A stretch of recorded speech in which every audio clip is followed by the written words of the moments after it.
Dawn and Stephanie, checking one more time to see if you can hear us from the chambers, and just letting you know that if you need to be recognized, oh, there you are, Dawn, by the mayor, you do need to have your video on. Thanks.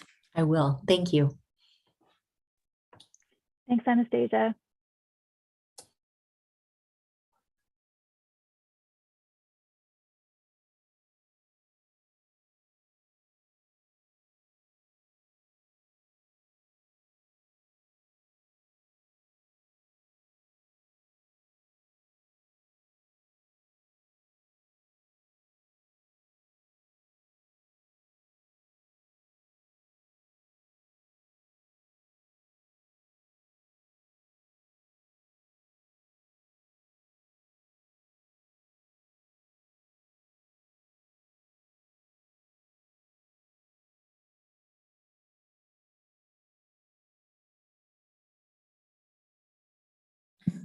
And Mayor Herbig, I don't see our proclamation recipient in the audience yet. If you don't mind, it might be a good idea to handle the recognition first.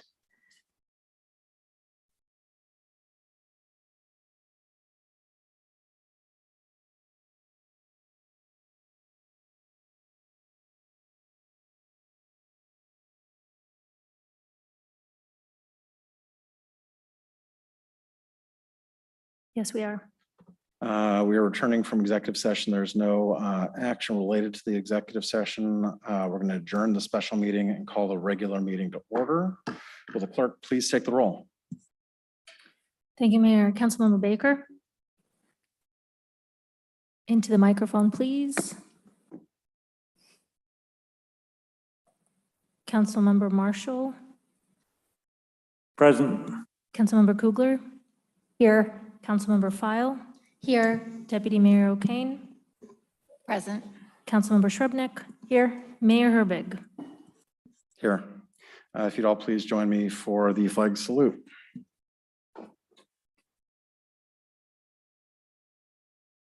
To the flag of the United States of America, the republic for which it stands, one nation, under God, indivisible, with liberty and justice for all.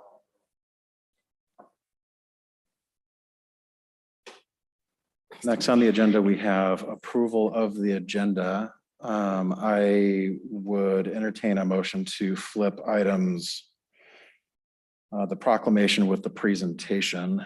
Are there any objections to switching those two items? Okay, seeing no objection, the agenda is approved with that change. So next on the agenda then is a presentation recognizing Outgoing Development Services Director Brian Hamson. Mr. City Manager. Thank you, Your Honor. Brian Hamson has served the city of Kenmore for about 12 years, and he's been our Development Services Director in charge of our land use and building permitting functions and emergency management and other duties as well. And he recently took a job with the private sector. And I'm kind of sad about that. Happy for him. I think this is a good opportunity for Brian. But we wanted to recognize him for his 12 years of service for the city of Kenmore. And I thought I would just kind of give a recap of just a few of the many things that he accomplished for the city while he was here. Brian, very early on when he was here, worked with his team to revamp the permitting process and the department to become even more customer service friendly and efficient and streamlined. He had a phrase, fastest in the West, as far as permit processing. And I think he and his team were able to accomplish that because they were innovative and welcomed new ideas. He even led a lean process to improve permitting and make it more predictable and streamlined and efficient for the customers. He also streamlined code regulations. At one point, I remember being told when I first started here that Brian and his staff had helped remove over 100 pages from the code that were obsolete from the unincorporated county days and other parts of the code that just made things confusing.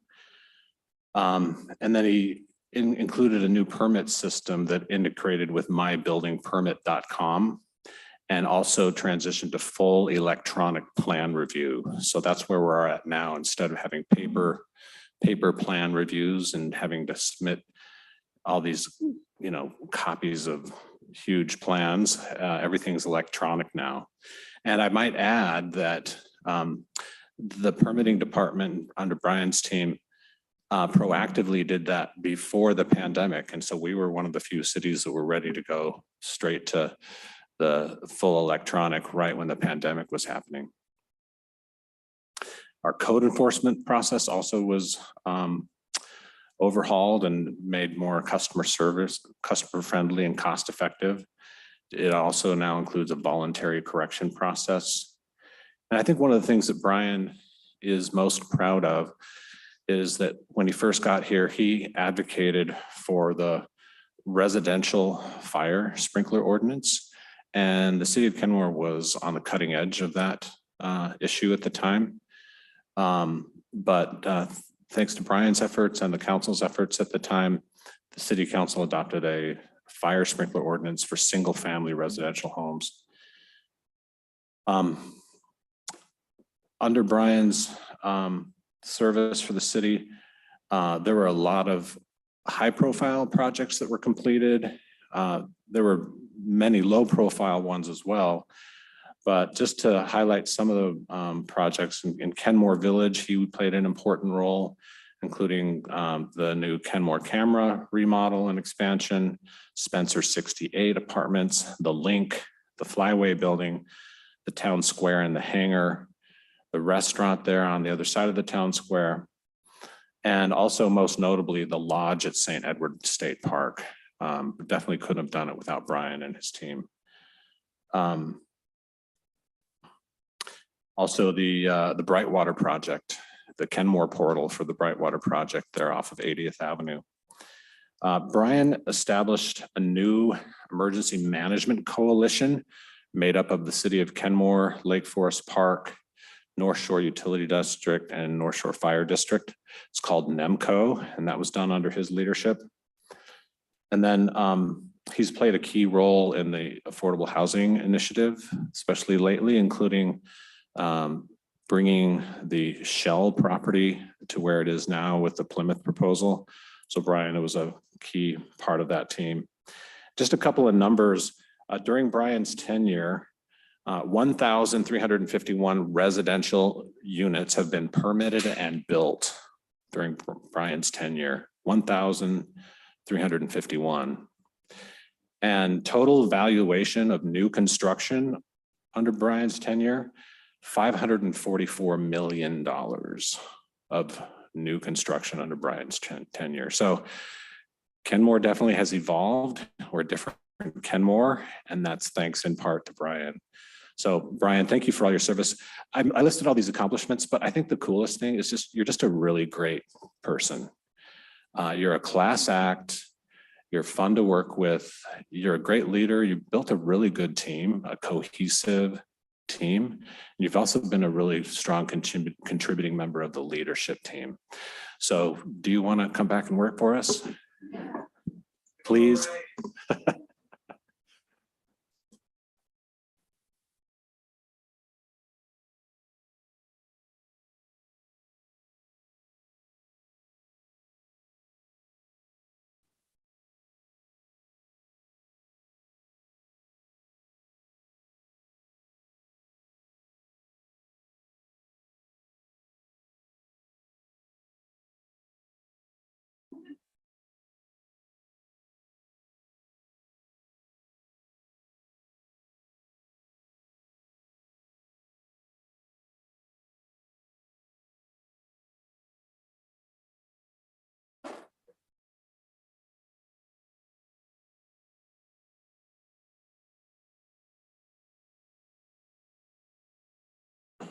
Council members are posing with Mr. Hamson. Trying to get it on screen here.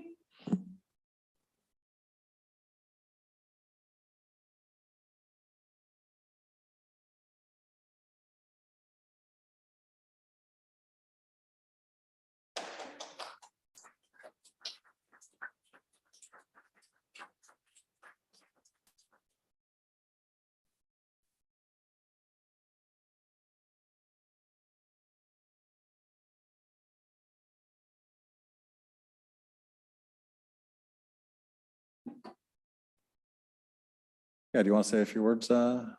Well,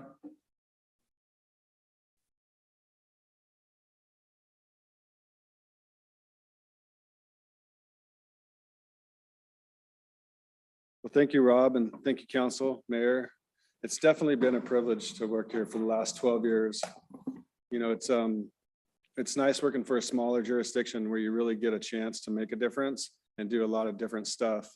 You know, if this was a larger jurisdiction, I wouldn't be able to do as many things as Rob mentioned. And it's just been really fun to be able to, you know, try new things in my career.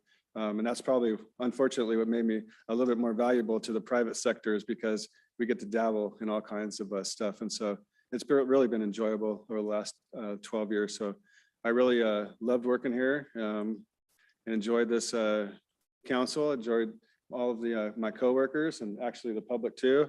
Even as much flack as some of them like to give me, I still enjoy them. So please keep in touch, and I'm sure we'll be speaking and talking to each other in the future. So thank you so much for the last 12 years.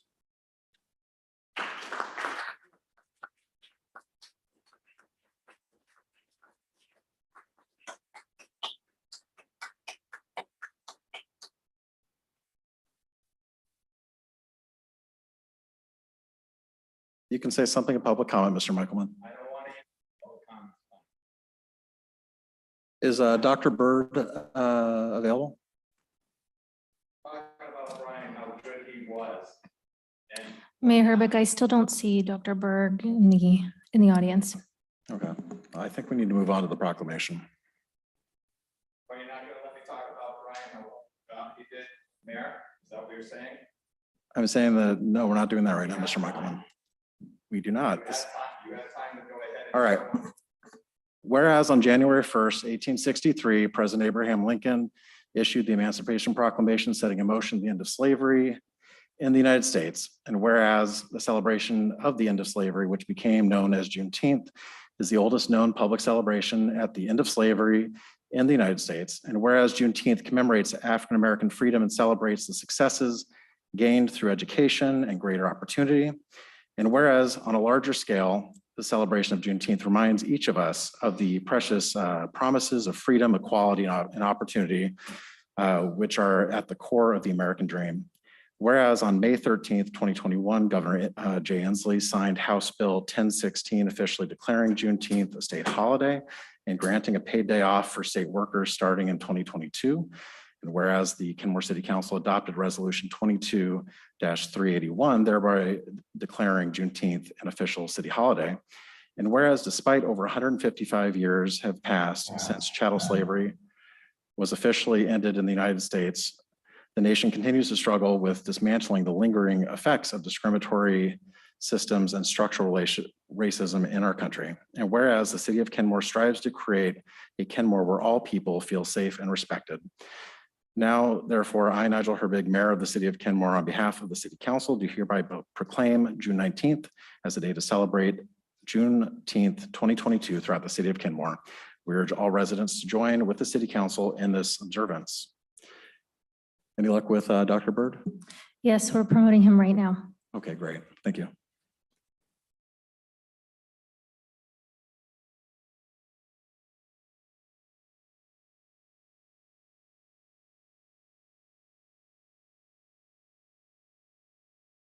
Welcome, Dr. Byrd. Can you hear us?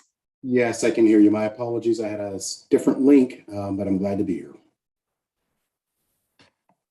All right, well, we just finished reading the proclamation. Do you would want to say a few words? Yes, I want to thank the city as well as the city council and mayor for identifying this as a holiday and recognizing the importance of this event. It is certainly a monumental moment, not only in the city of Kenmore, but for its residents as well as the pathway forward.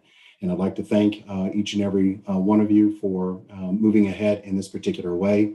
We certainly are appreciative, and we look forward to the continuing efforts that have been made by the city to identify the shortcomings from the past, but also the pathway looking forward that is extremely promising as well as extremely hopeful. And I want to thank you again tonight.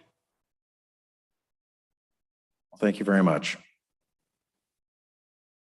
Next on the agenda is public comments. We welcome our community members to the council's meeting. In this forum, the council does not engage or dialogue with the public. The primary role of the council is to listen. We'll hear from our on-site guests first, followed by our virtual guests. If you're online, please use the raise hand feature now if you wish to speak. All guests must address comments to the mayor and city council. The clerk will acknowledge your request and call your name when it is your turn. Your time will start when we confirm that we can hear you. Please state your name and city of residence for the record and keep your comments to the allotted time. We will not split your time with others or reset your time except by the express approval of the presiding officer. Screen sharing is not allowed. You can submit materials to the council or clerk in advance. Please do not comment about pending development projects on which the council will make future decisions, as those are quasi-judicial matters and council members must limit their communications about such matters. This meeting is being recorded. Thank you for taking the time to express your comments. Madam Clerk. Thank you, Mayor. We're going to be hearing from our on-site guests first. Please approach the podium in this order. Rick Anthony, followed by John Culver, Mohammed Omnipur, Carl Michaelman, and Joe Levin. Mr. Anthony? Hi, my name is Rick Anthony. Mr. Anthony, would you stand slightly closer to the microphone? Close enough? Yes, sir. Thank you. Okay. My name is Rick Anthony. I'm a resident of Kenmore. Along with my wife, Patty, we have been mom and pop landlords of single family homes in the Kenmore area for many years. We've had as many as 4 rentals and currently have 2. And we're soon to be down to 1 as we are in contract to sell one of our properties. One of the key reasons for moving towards a sale is the burden of trying to understand the state municipal laws and ordinances dealing with renter protections. Frankly, I'm left wondering about the impact of these laws on the other mom and pop landlords in Kenmore and how these laws will affect the pool and price of rental homes in our city. You know, frankly, every time I sit down and deal with rental issues, you know, like a new lease for the tenants and that, I mean, I have to spend a lot of time kind of wandering through these, you know, the State Tenant Landlord Act, the City of Kenmore, the laws and ordinances that you folks have come up with. I can certainly understand the reasoning behind them, but frankly, for some of us, I mean, it really is a challenge, and you know, it is one of the reasons why we're frankly leaving the getting ready to move away from being mom and pop landlords. So anyway, thank you for giving me the opportunity to share this. Thank you.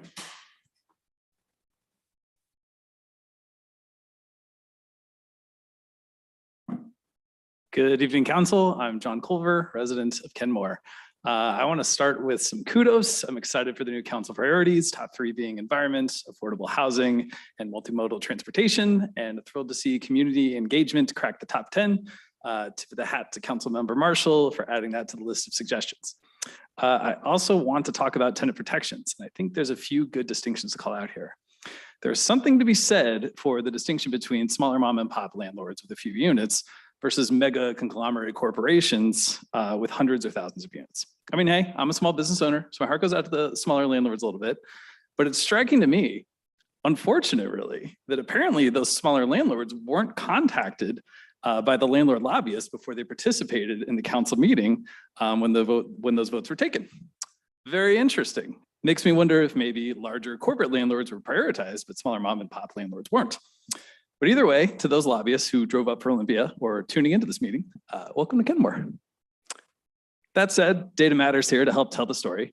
From the data I've seen for the region, and please anyone correct me if I'm wrong on this, the vast majority of total units are owned by those larger landlords. It's true that small landlords might account for half of single unit properties, but that's only one cross-section or one single slice of the rental property pie. And from the admittedly imperfect numbers that I've been able to piece together, the majority of units in the city of Kenmore are owned by large landlords, the big 25+ unit developments. But certainly more statistical clarity would help. I hope rental unit registration program could bring more precision and clarity to this conversation. What gets measured gets managed. With that said, I don't think a different set of protections should be provided to tenants based on whether or not they're renting from a big or small landlord. Tenants who just need a place to live shouldn't have fewer rights just because they chose to support a smaller landlord. And I think exemptions could get exploited. Any massive corporation can carve itself up into multiple small landlord legal standings with a little legal finesse. I don't think exemptions are the answer here. I would want to see more specifics before considering moving away from pursuing strong tenant protections. And finally, there's more substance to discuss here in these issues, and I'm interested in hashing that out. But just more broadly in the overall mood and tenor of this community conversation, seeing a lot of heat on social media from certain folks aimed especially or perhaps disproportionately at one or two council members in particular. This is curious to me. It's striking because the protections passed FIDA too, if I'm not mistaken. That's a supermajority of the council. Why is it only one or two people that seem to be repeatedly picked on when it passed easily with such broad support? Almost like there's a subset of people with some desire to egg on deeply personal attacks instead of tackling the issues. Maybe something to think about. Be kind to each other. That's all I got. Happy Monday. Thank you, Mr. Culver.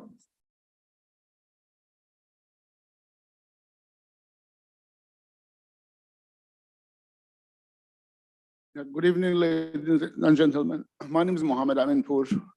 Although I put down I'm a resident of Kenmore. Actually, I don't live in Kenmore, but I own a business in Kenmore. I own a Cedar Park Apartments. Well, I'm a part owner of Cedar Park Apartments, which is just down the road, 7512 Northeast Bottle Way.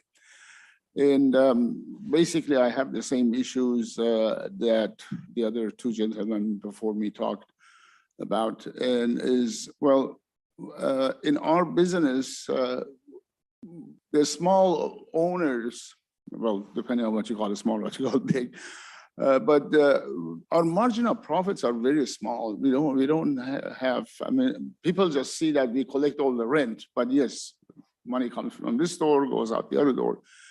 We're not the same as the mega landlords who have several 100,000 units of property all across the country. And some of the laws kind of bothers us. One is screening for criminal background check.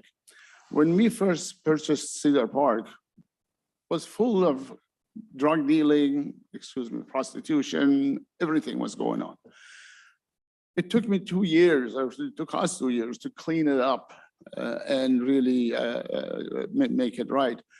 I had like 5 or 6 apartments with drug dealers, and another one, women were going in and out all day long. So I asked them, what are you doing here? Well, no, nothing. I said, no, there's something going on here. Well, I have an escort service going on here. We all know what that means. So if we do this, and let's say all the neighboring cities don't do that, Woodinville, Linwood, Shoreline, if they don't do that, all the criminals are just gonna come here. And it's gonna make our place very unsafe. I mean, I have about 250 residents there. I mean, 75 units, but there are about 250 people live there. And about 50 children are there. Is that what we want to bring all the criminals here? If you let them come, they will come. I promise you, they will come. I even had a guy with weapons there in my apartment building when I purchased it. Not anymore. Right now is a very nice and safe place. I mean, Kenmore was recognized to be the 5th safest place in the state. That's according to Fox. And we want to keep it that way. We don't want it to basically destroy that. So if you guys can reconsider and really understand the consequences of these demands and actions, that would be great. Thank you very much. I appreciate it. Thank you very much. Mr. Michaelman?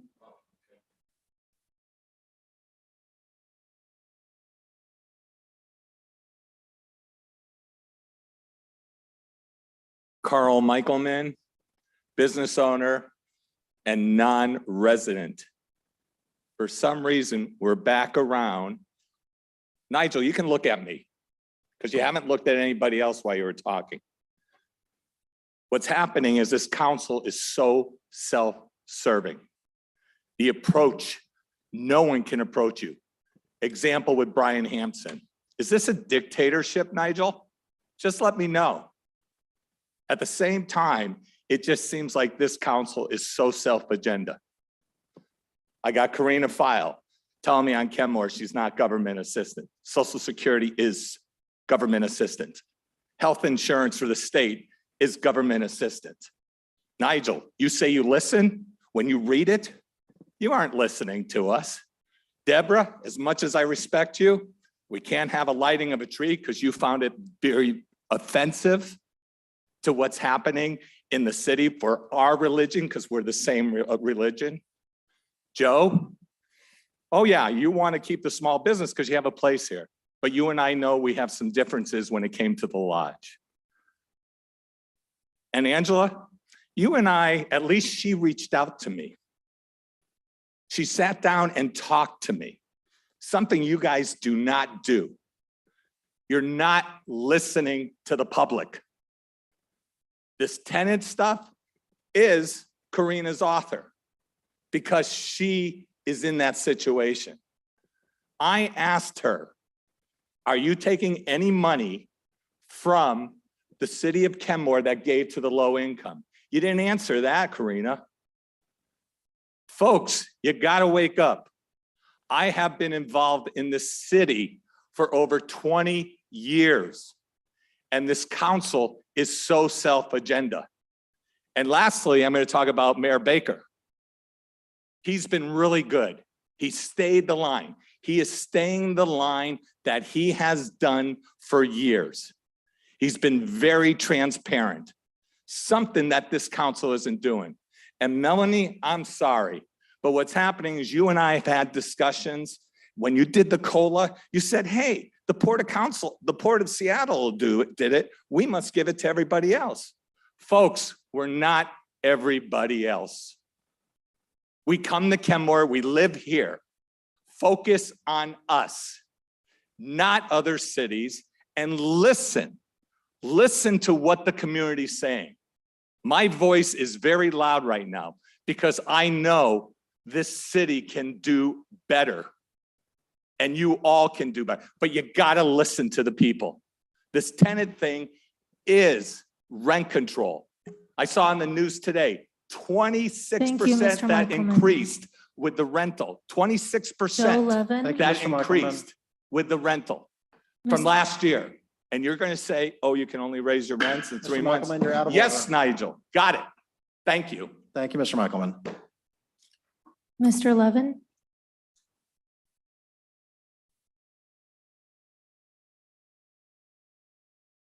Thank you. I'm Joe Levine, Kenmore Village Apartments, North Point Highlands Apartments. We're private owners and managers of about 150 units in the city of Kenmore. We've owned and operated for over 18 years and providing affordable housing, market rate housing. We have many seniors and some low income and market rate. And I've been in front of the council many times in the past on various issues. By the way, I'm also a renter. So I see both sides. And I'm here tonight to comment on some of the proposed discussion items for the renter protections and share our experiences and thoughts for your consideration, particularly the criminal background checks. I can tell you from personal experience, when we bought first 18 years ago, we spent about 4 or 5 years trying to clean up drug activity, criminal activity on the property. We've spent millions of dollars on housing in Kenmore and other areas. And it's taken a long time, but we got there. Last few years has been a struggle, I will tell you. And I can share with you the elimination, the reality is eliminating criminal background checks, you're going to put people at risk. You're going to put children at risk. You're going to put women and men at risk. And I can speak firsthand to specific incidents of drug activity we've been fighting. Fire safety activity. I've talked with the North Shore Fire Marshal several times. We've had drug issues we've had to combat. So it's a safety issue, and I can give you many examples that would take a lot more time. But I strongly urge you to consider these before you make these kind of considerations. There's a reason why the state of Washington turned down the elimination of criminal background checks. This is one of the big reasons. The other thing I'd like to comment on is the unit registration program. And I don't understand why a unit registration program is necessary. I know that the state, there was a proposal there. It was did not go through. The city of Seattle, Mayor Harrell just vetoed in the city of Seattle. I can tell you the data already exists. If you want information on unit vacancies in Kenmore and how many units and detailed information, you can go buy it from an independent source. Commercial Analytics, which took over Dupre and Scott for 30 years in Seattle, had all the data. They now have it. You can buy it for a minimal price. They collect it, they update it. To spend extra money to go put a unit registration program in place, I'm not sure what you would accomplish, and you would spend a lot more money. Thank you for your time. Appreciate your consideration. Thank you, Mr. Levine. At this point, there's no other on-site guests. Mayor, can we? Yeah, she can comment and then just make sure that you sign up on the sign up sheet when you're done. Okay. Zore Zandi, and I am a co-partner owner for Cedar Park Apartments in Kenmore. And I remember when we purchased it 17 years ago, and I was mother of 2 kids and husband working full-time, and I was working full-time. And we had so much problem. And as my husband said, 2 years, but maybe for the first 5 years, I remember after working 8 hours, 10 hours a day, I was coming here and clean up this apartment that we purchased. Lots of problems that we had. And at some point I was saying, oh, why we did that? Why did we did that to us? But as a small owner, we sweat a lot, like you've been admiring your employer. Now that, you know, he was hardworking and he contributed so much to Kenmore that I see the differences, you know, between 17 years ago and now. But we also was sweating a lot to bring up these properties. And criminal check background, I understand lots of criminals, no, I don't know lots, but some of them I'm sure that they became criminal and having criminal record because of accident, because of the younghood, because of so many other, there could be innocent, and it's not fair what's happening to them, but there must be another solution at some other level, not at this level. Thank you so much. Thank you. And if you could just fill out the sign up form there. Thank you. Madam Clerk, let's move to the virtual guests. Thank you, Mayor. We do have quite a few guests, 20 at least. We'd like to take them in groups. The first group, the order in which we'd like to hear you, and let me put my video on so it's not a strange voice from beyond, is Michelle Thomas, followed by Tim Thomas, Kay Fontaine, Diana, no last name, Brian Rich at Rich Haven, and Heidi Shepherd. And don't forget to state your name and city of residence for the record. Michelle Thomas.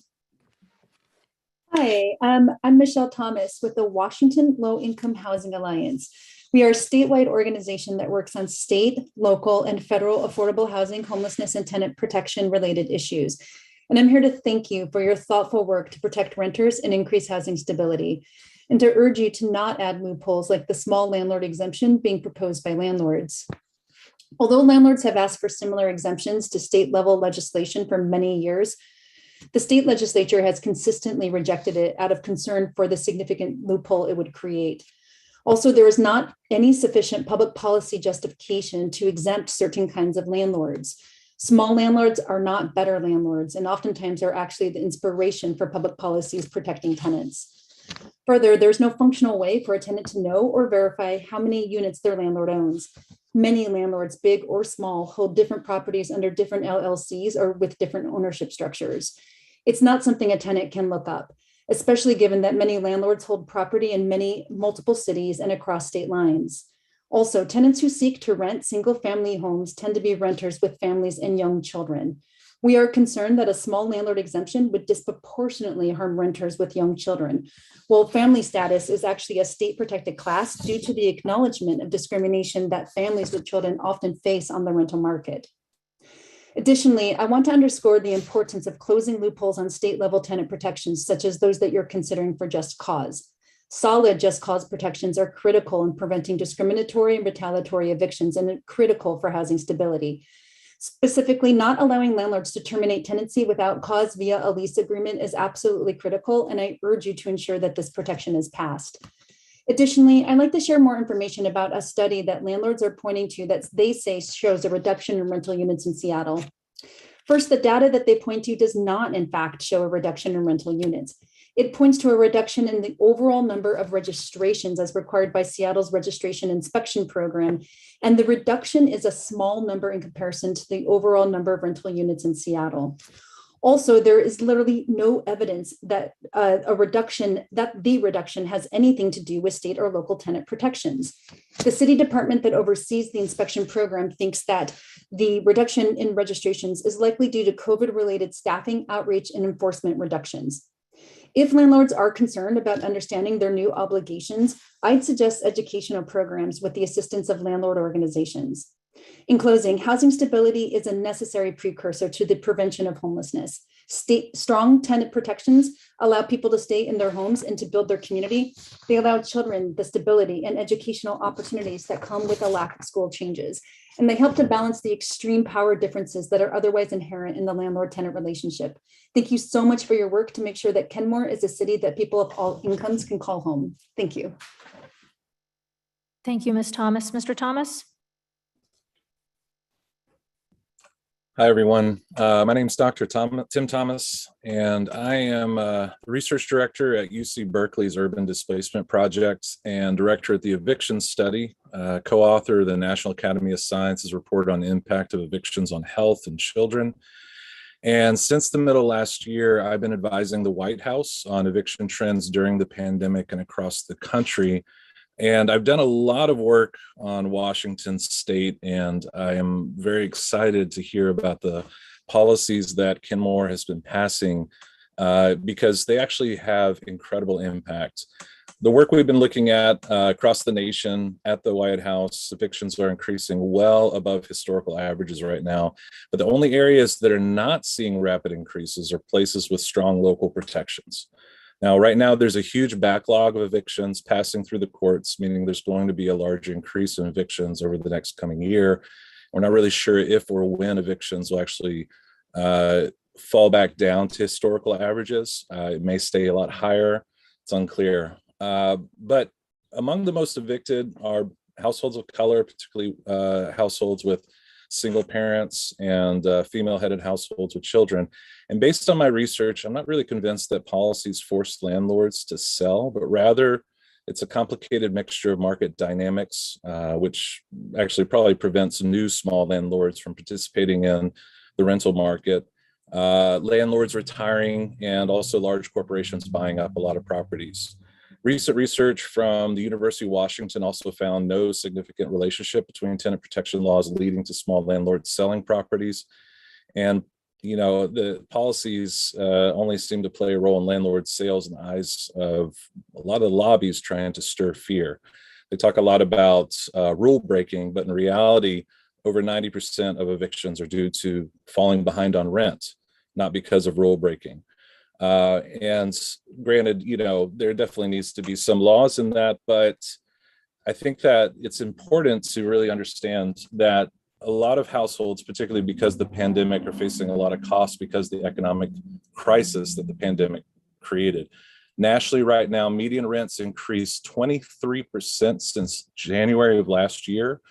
And within that same period of time, vacancies have actually dropped for the first time since 2018 from 7% to 5%. Prices are rising really, really quickly. And what we were talking a lot about before the pandemic was homelessness. I really believe that that's what we're going to be talking about very soon as we're seeing a massive increase. Now, low-income tenants don't really look for price. They look for prices. They don't necessarily try to pick landlords. So the prior public speaker, I think, had a really important point that I just wanted to double take on, that, there should be fewer protections just because people can't choose their landlords. So thank you so much for your time and keep up the good work. Thank you, Mr. Thank you, Dr. Thomas. Thomas. Could we get your city of residence for the record? Yes, it's Oakland, California.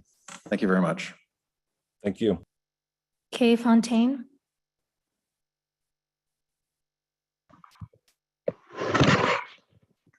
Hi, Kenmore City Council. Thank you for listening to small landlords and all landlords in Kenmore tonight.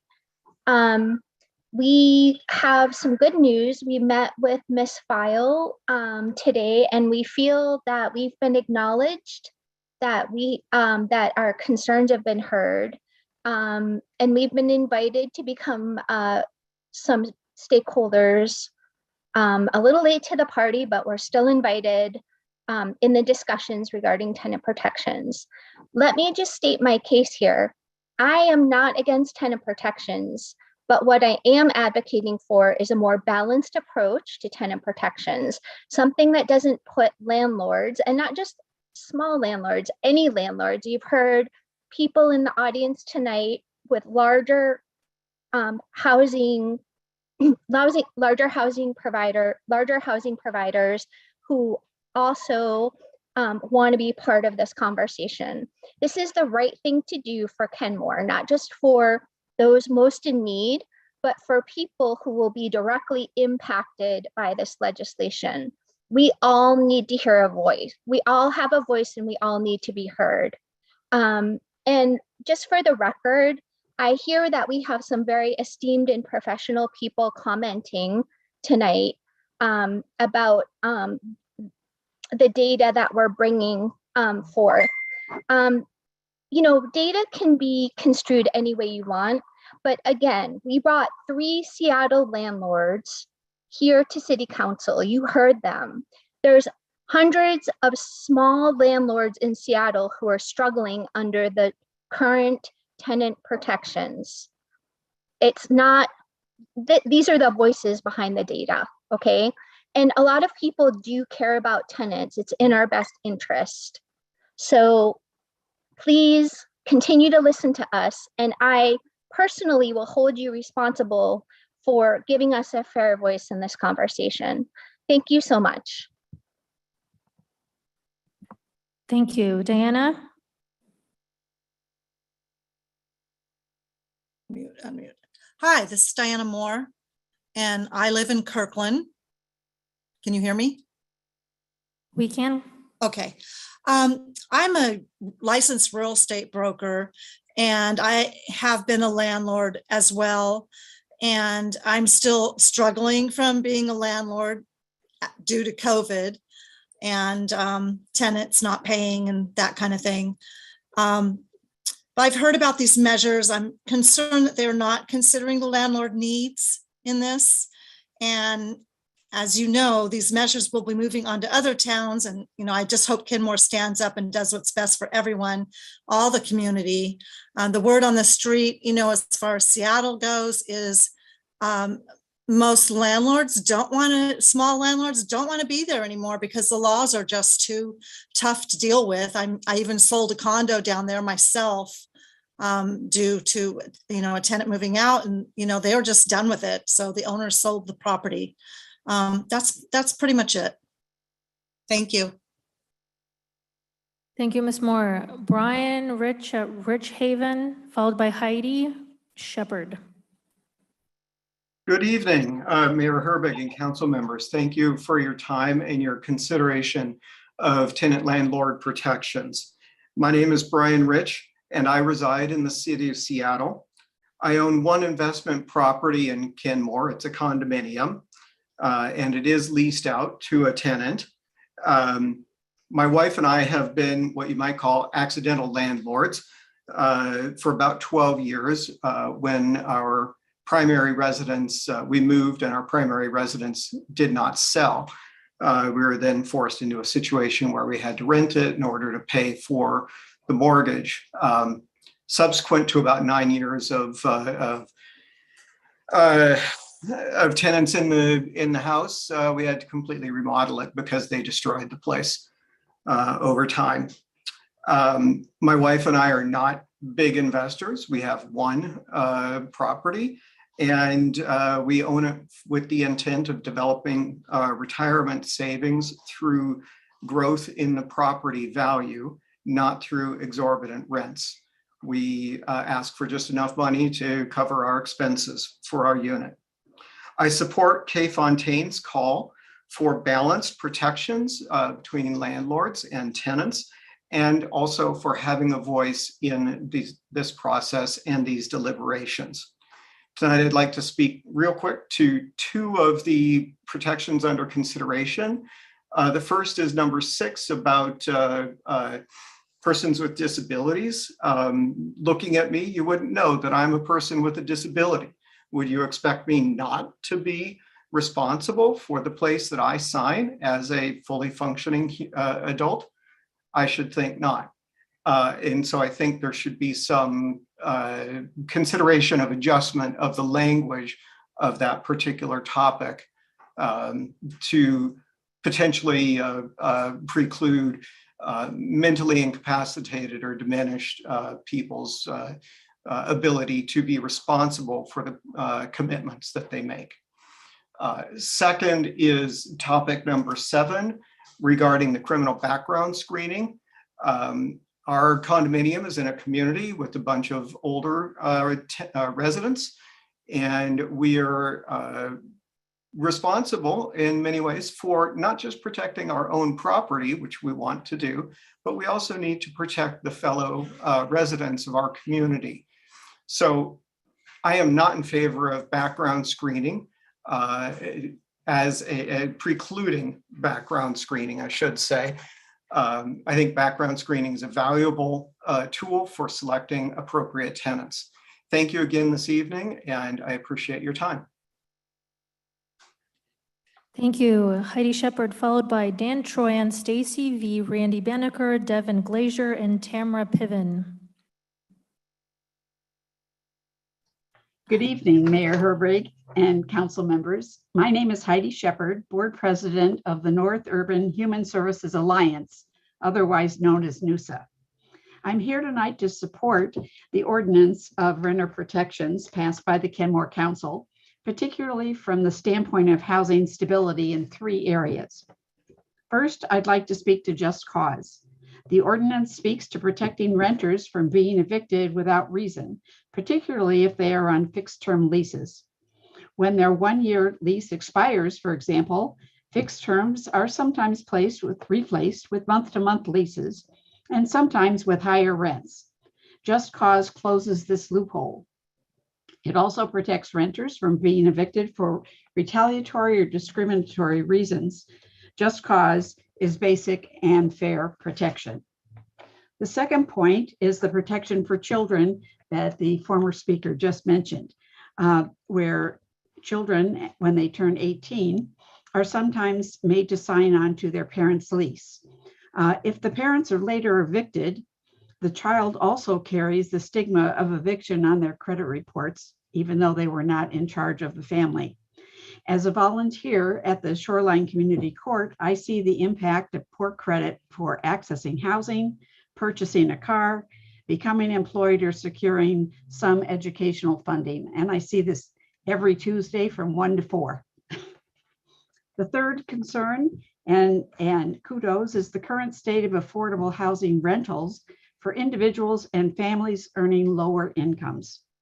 A 2020 study completed by the Government Accountability Office and the recent text Homelessness is a Housing Issue both found a strong correlation between rising rents and homelessness. In fact, it was stated that a $100 raise in rent equates to a 9% raise in homelessness. We can all agree that we do not want to create more instability for our communities by increasing the number of families and single folks who are unhoused. Thank you for contributing to a strong community for all in Kenmore and for all in North King County. Thank you. Ms. Shepherd, could you please share your city of residence for the Oh, record? I'm sorry, Mayor. I'm sorry. I'm a resident of Shoreline, just down the street from you. Thank you very much. Thank you. Dan Troyan, Yes, hi, can you hear me? you can go ahead. Perfect. Thank you everyone for your time, both the council members, mayor, and members of the public for speaking. I am a resident of Kenmore, and I currently own a single rental property in Kirkland, and in the future had planned on renting out this space in Kenmore as well. That will no longer be the case, and we will be selling. So I feel like we haven't been heard so far, and there's a lot of cherry-picked data from people that live a 13-hour drive away from here, from large groups, unions, organizations at the state level that are not local, that are not landlords, and have a clear bias and agenda to push while ignoring the local issues like what we actually have to say. When they say that this is about protecting people and these are good, important things, we agree on 99% of most of these issues, that there should be tenant rights. We shouldn't be able to do certain things. And, you know, we're not bad people. We're small landlords. And most of us have been in the situation where we've been renters ourselves. I personally have. I've been there. I know what it's like to deal with a bad landlord. You know what it's like to deal with a good one. And every single time when I deal with a small landlord, mom and pop situation, it has been better for me. I know I'm just one example, but that is how I will be operating my units. So I just want the council to keep that in mind, and please consider the small landlord exception to these rules, as if, you know, if that's not put in place, like I said, there will be one less unit in Kenmore, because we will absolutely not be moving forward with renting out our place if we cannot do a background check, if we cannot do other items. Because, I mean, you can't get a mortgage without providing your social security number, but we're supposed to be able to then grant anyone who just shows up at our door with an application filled up complete access to the property, and then not be able to evict them for essentially if these people from Berkeley, California, I guess, who are in charge of Kenmore all of a sudden have their way. It's really sad. So again, thank you for your time, and thank you for starting to listen to us, and I appreciate it. Thank you. Stacy V. Can you hear me? We can go ahead. Thank you. Stacy Valenzuela, Kenmore. When we came forward to preserve and protect the homeowners in the mobile home parks from permits and development, we learned that many seniors, disabled, other non-white nationalities, or those with accents were heavily preyed upon and prejudices, especially in one mobile home park. They were fined and faced attempts to confiscate their homes, some successfully. These property owners profited about $400K from tenant homes last 2 years, and another $300K or more expected this year. We continually came forward to City Council. We met with our legislators, senators, pleading for help and resolution through tenant protections. Kenmore responded with a mobile home community zoning, making this right. Tenants have not had fair or equal rights for generations. We are standing up for tenant protections to finally bring tenants closer to the equality with landlords and property owners. As the years went by, we learned of more tenants, homeowners, and even developers that were subject to some injustices throughout Kenmore. It is heartbreaking. We need these added tenant protection to apply to all tenants, all landlords, and all property owners to protect our neighbors from those that avoid laws with loopholes to continue to abuse the less vulnerable, even under watchful eyes. The Kenmore data from ACS listed is outdated. King County dashboard shows 66% of Kenmore residents are cost burdened as of 2019, but we're still in a pandemic with inflation exceeding past levels. So the housing affordability is so huge and outdated. The majority of our Kenmore residents and property owners are very caring, fair, and giving. Most would never support their neighbors of any race, religion, sexual orientation, or social status being treated this way. I plead with you tonight to pass tenant protections applying to all, even small property owners, most of which have good tenants. We should appreciate that the city is listing to share the process for financial assistance for relocation fees for small property owners should a problem arise. And although just cause actions for evictions, vote for safety with criminal background checks. We're in a housing crisis. Kenmore needs 1,000 affordable housing units for the cost burden, whether working or on fixed income, under the 50% and 30% AMI. Kenmore needs to enforce Ordinance 220543, requiring 25% affordable housing units in all development in the TOD, and should add the downtown corridor to that, denying all variances. Please vote for the safety and background checks and for more affordable housing and for tenant protections. Thank you for consideration tonight. Thank you, Randy Beneker and Devin Glazier. Thank you. Audio okay? Yes, go ahead. Thank you. Mayor Herbig and members of the council, my name is Randy Banneker. I'm here on behalf of the Seattle King County Realtors, and I reside in Seattle. Many obviously view added restrictions on landlords as promoting greater housing affordability, but the opposite can be true. Added regulations place increased risks on the owners, and this forces owners to raise rents or increase tenant qualification criteria. For many owners, added regulations force them to reconsider whether they want to provide rental housing moving forward.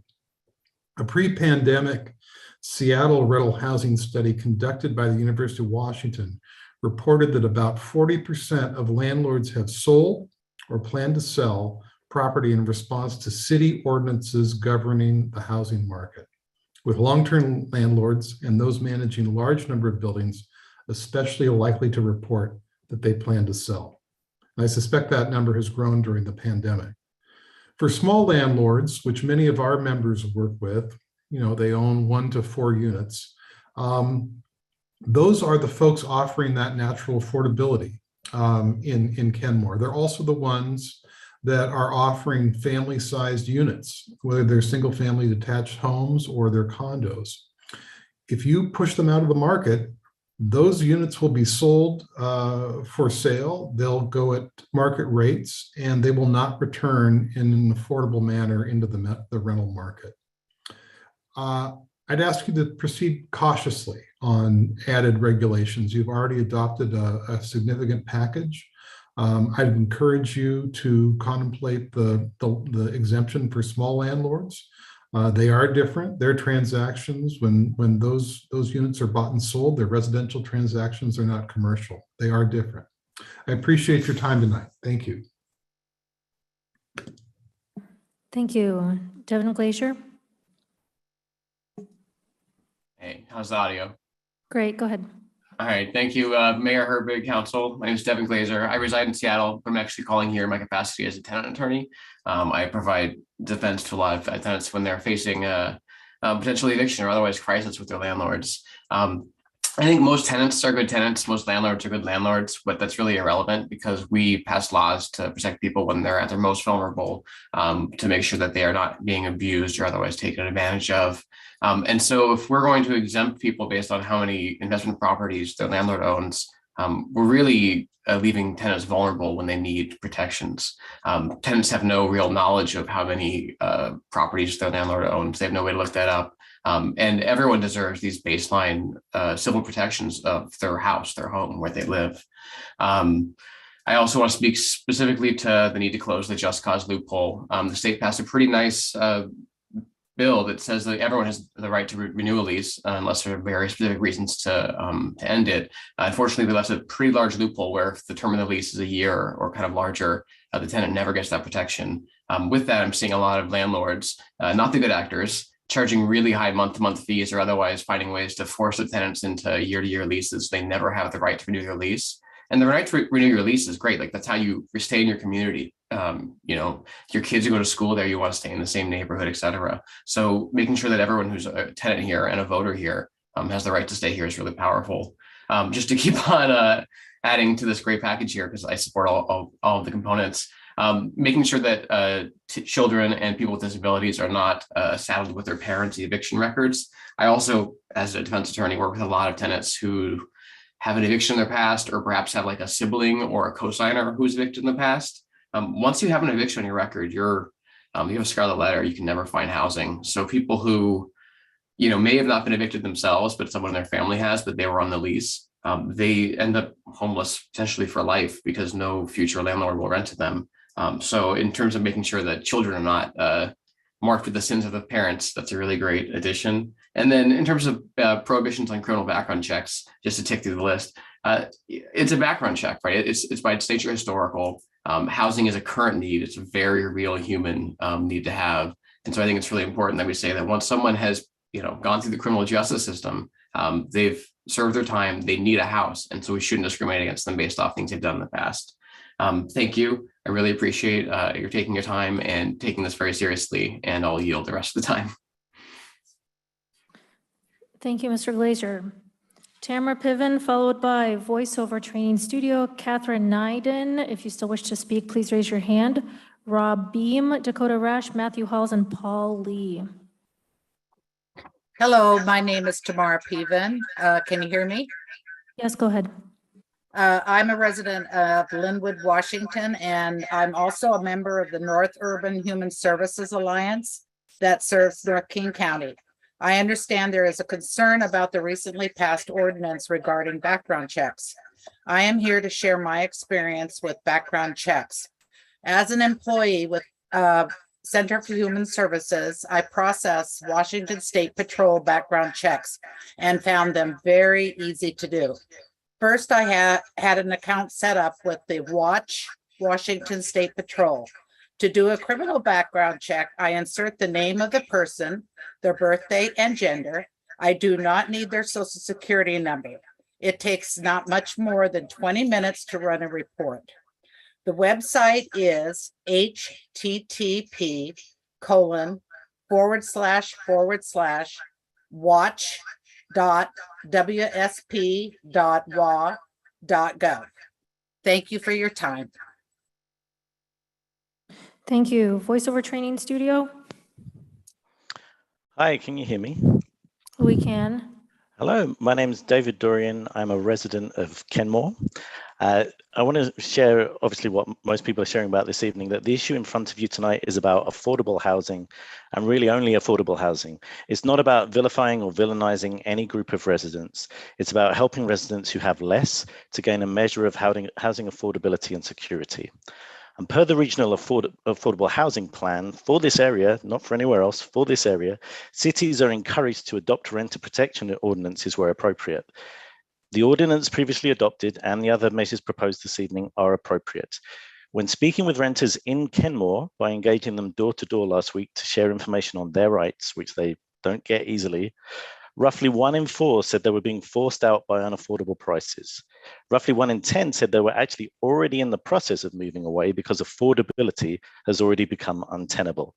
Affordability, well, that is one of our top priorities, is affordable housing. The affordability is also across the spectrum. It's hit our lowest income residents the hardest, but we also heard from renters as we're going door to door in the higher income rental communities that were hit by increases of 10 to 20% this year and also may have to move away.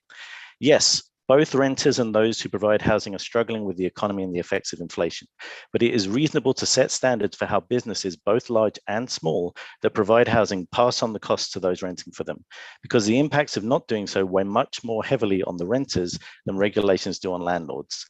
First, the renters experience scarcity and the loss of opportunity that comes with having to spend too much on housing, often over 50% of income. That escalates to eviction, actual or silent eviction, and the long-term consequences from that, which can often include homelessness. Actually having one's life destroyed is a far different impact than adding a little more red tape and reducing return on investment of an asset, even an asset one has had to work hard to obtain and manage. It's because of those additional consequences that additional measures are needed to extend the common sense measures already passed. A just cause measure should not concern any reputable landlord. Similarly, protecting children and those with disabilities from having evictions on their record via the practice of forcing co-signature is also a common sense measure. Landlords themselves have asked for more communication. A registry of properties would enable that and has been shown elsewhere to help reduce evictions. I leave it to council following the information extensively researched by city staff to define specifics, but I would ask council not to seek exemptions for small business owners providing housing.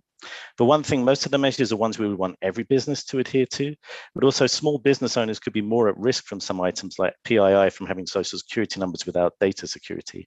And exemptions would make protections difficult to enforce. It's why they haven't been adopted at state level or at city levels like in Auburn. I'd also like to speak to the delaying tactic of landlords not having a voice. Every meeting for the past 4 months, landlords have come and had a voice. They've had personal meetings with council members. They just had a private meeting before this with council members. They have a voice. Thank you very much. Thank you. Catherine Neiden.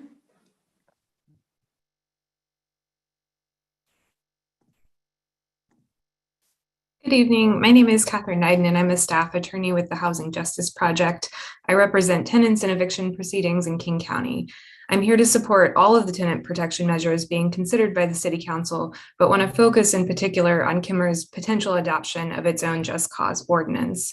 At HJP, we rely heavily on local level ordinances that go beyond the protections provided in our statewide just cause statute. These local level ordinances, like those adopted in Seattle, Auburn, Federal Way, and unincorporated King County, provide crucial protections for the people that we represent. It's important to clarify that just cause legislation still allows evictions for all of the reasons outlined in the statute and in local level ordinances. The purpose of just cause legislation is to ensure that landlords are not merely using eviction as a way to retaliate or discriminate against their tenants. All this legislation does is force landlords to give lawful reasons for the evictions they want to pursue. I think it's easy for a lot of us to think of these measures in abstract terms, but the reality that we see every day in our work is that these ordinances are often the difference between homelessness and our clients staying housed with their families. Kenmore has the opportunity to go beyond the minimum protections contained in the state statute to ensure that tenants are given a fighting chance to maintain their housing. It's particularly important with the tight and ever more costly rental market that tenants are facing today. After hearing some of the landlord testimony today, I want to talk a little bit about struggle. I've heard landlords saying that they're struggling with things like profit margins or navigating legal rules. My clients are struggling with things like keeping food on their table. They struggle to keep a roof over their children's head. They struggle to make ends meet. They are struggling when they lose their housing, which only exacerbates every other hardship that they have. They struggle when they're evicted and they're forced to live in their cars or shelters with their children. I want to highlight the vast and stark difference between the kinds of struggles that we're discussing tonight.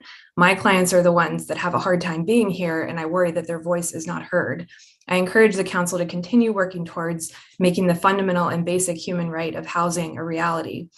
I applaud the council for their work that they have done to protect tenants who fell behind in rent during the pandemic, to control rent increases, cap move-in and late fees, among others. I hope that Kenmore will continue this positive trajectory of protecting many of its most vulnerable and marginalized communities and pass all of the additional protections being considered, particularly in light of its apparent commitment to racial justice, as the council went out of its way to formally recognize Juneteenth today. As I'm sure the council is aware, evictions disproportionately impact tenants of color, and as others have said, most of all, the Black community. Housing justice is racial justice, and the law must continue to progress if we want to make either a reality. Thank you for the time to share. Ms. Knight, I think we need your city of residence. I may have missed that. I apologize. I'm a Seattle resident, but I serve tenants in the city of Kirkland. Thank you very much. Rob Beam.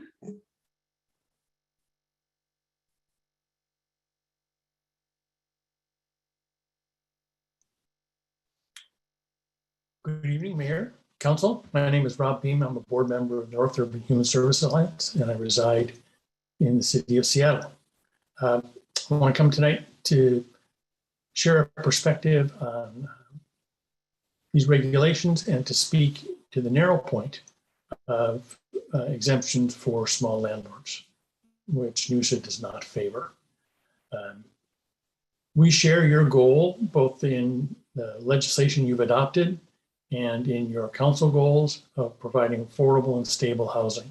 A number of speakers tonight have eloquently addressed the need for and the value of housing stability in addition to housing affordability. I think we have a lot of experience, all of us, the people, where even when housing is not very affordable, as one speaker spoke to, about 60% of residents in Kenmore, that housing needs to be stable in order to promote the health and welfare of those families in our community.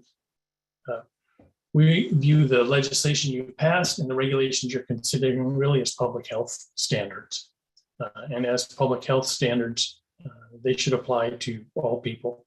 I don't think we would imagine relaxing our food safety regulations because somebody is a small business owner.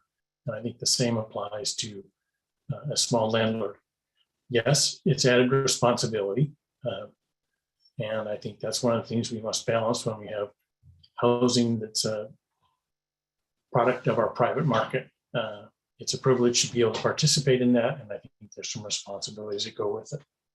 I will leave you with one short story from my family. My daughter was residing in a house with 3 other roommates. It was owned by an LLC, which to all we understood was, and it was owned by just the only LLC these people owned, but who knows? How do you discover if an LLC is really is one entity or a creature of a larger corporation which splits things up? They paid their rent on time. They'd been there for 1.5 years, and the LLC decided to dissolve. So suddenly 4 people were off to find new housing. The disruption lasted a good 6 months while they were looking for housing and adjusting to the economic impacts of that choice. Some of them have still not found housing. So I think these regulations work to promote stability for people, stability at all income levels, but particularly for people who aren't able to participate very actively in the current expensive housing market. And I encourage you to stay the course with what you have, apply those regulations equitably across the board. Thank you very much for your time and for your willingness to be engaged in what is a difficult dialogue. Thank you. Dakota Rash, followed by Matthew Halls and Paul Lee. Hello, can you hear me? Yes, go ahead. Thank you. Dakota Rash, I'm a resident of Lake Forest Park. Thank you, Mayor and Council and staff, for your time tonight. I'm actually finding it a little difficult to whip up the vigor for my comment because these past few comments have been such a breath of fresh air. My comment, as was written, it was based around a feeling of discomfort. And it's based on discomfort from attending these past few meetings where the voices in the room have been landlord, landlord, landlord, landlord, landlord. And I was made all the more uncomfortable earlier in this meeting by an ask for a balanced approach to tenant protections when the landlord-tenant relationship is one fundamentally built on an unbalance of power. And so as I'm sitting through these meetings, even today's meeting where there is a stronger voice for justice and tenant protections, they're not coming, well, from self-identified renters. And I'm wondering why that is. I'm wondering why it's landlord, landlord, landlord. And, you know, even by just looking at my own past experience, the answer becomes pretty self-evident. I've missed city council meetings because I've been trying to earn a living wage that then went off to mostly pay for the roof over my head to my landlord. So those renters are out there working their butts off to try and earn their rent so that their landlords can come here and argue that they shouldn't have basic protections. What you're hearing today, Council, is the noise created by the economically privileged while they are perceiving that their privilege is being threatened. And with that in mind, I want to tell you that that means you're doing the right thing. I'll add one other note on criminal background checks. As someone who has studied law, I can tell you that someone can get a mark on their criminal background for very stupid and racist reasons.